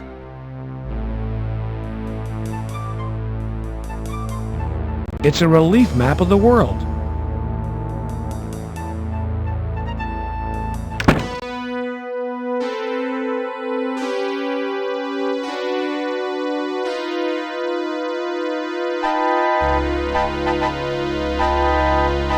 Amico Industrial Strength Glue. You apply glue to the mirror.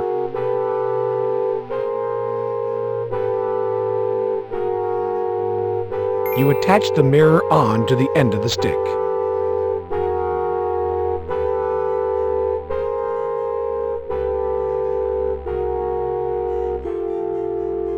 There is no one in sight. The coast appears clear.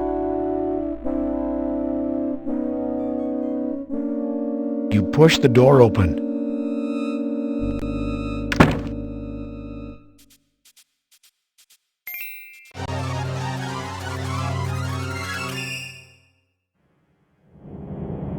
This poor guy probably never thought his head would wind up hacked off and sitting like a pot roast in some pervert's refrigerator.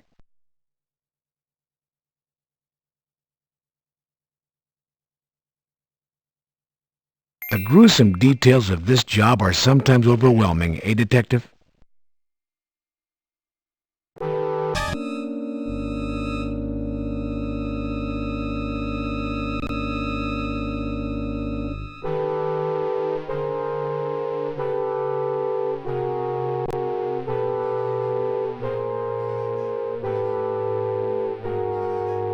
Here you go, boy. Good dog.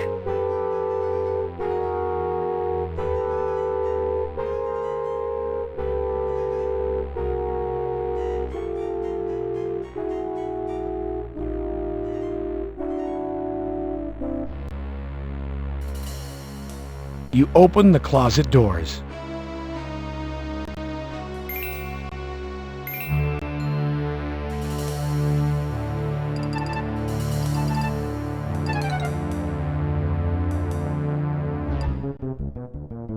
The woman appears to be asleep.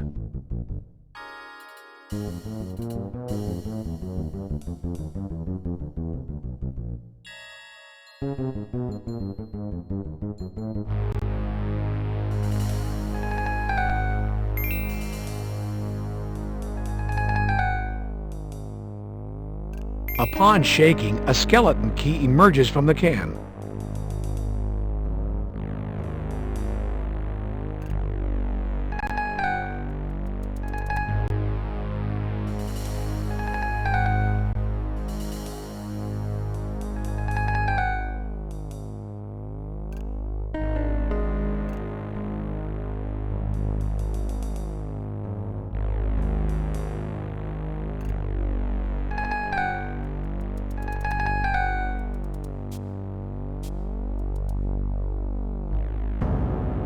The skeleton key fits into the key.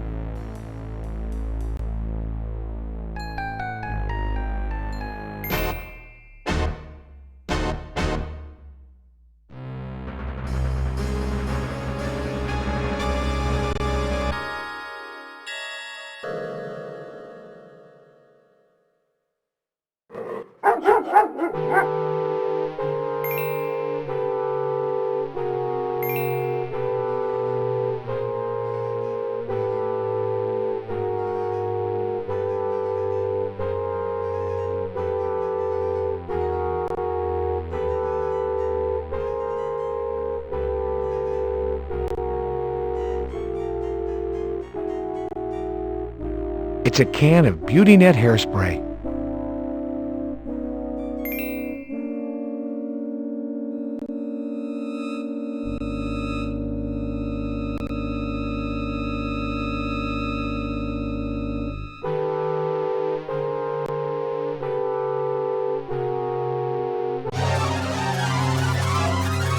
Something yellow appears in the head's mouth.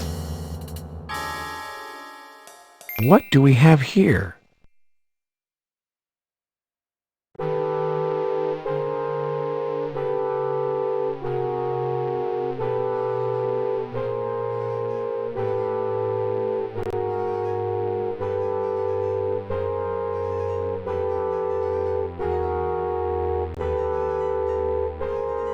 Combining the lighter's flame with the aerosol spray produces a torch. Do not try this at home.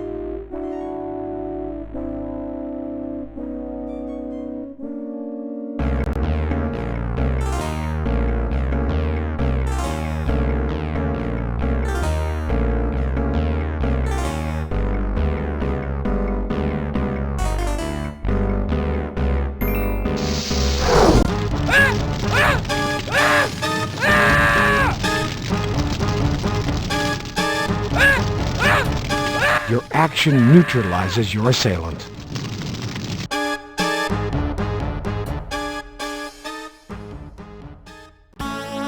Detective Carey, for exceptional courage and integrity, above and beyond the call of duty in the face of felonious criminal assaults on your person and the persons of others, including an ambush by criminals using fully automatic weapons, and your unwavering attention to duty in solving a series of 5 homicides, bringing to closure a period of open season on the good people of our community. It is my honor to present you with the department's highest award, the Medal of Valor. Congratulations.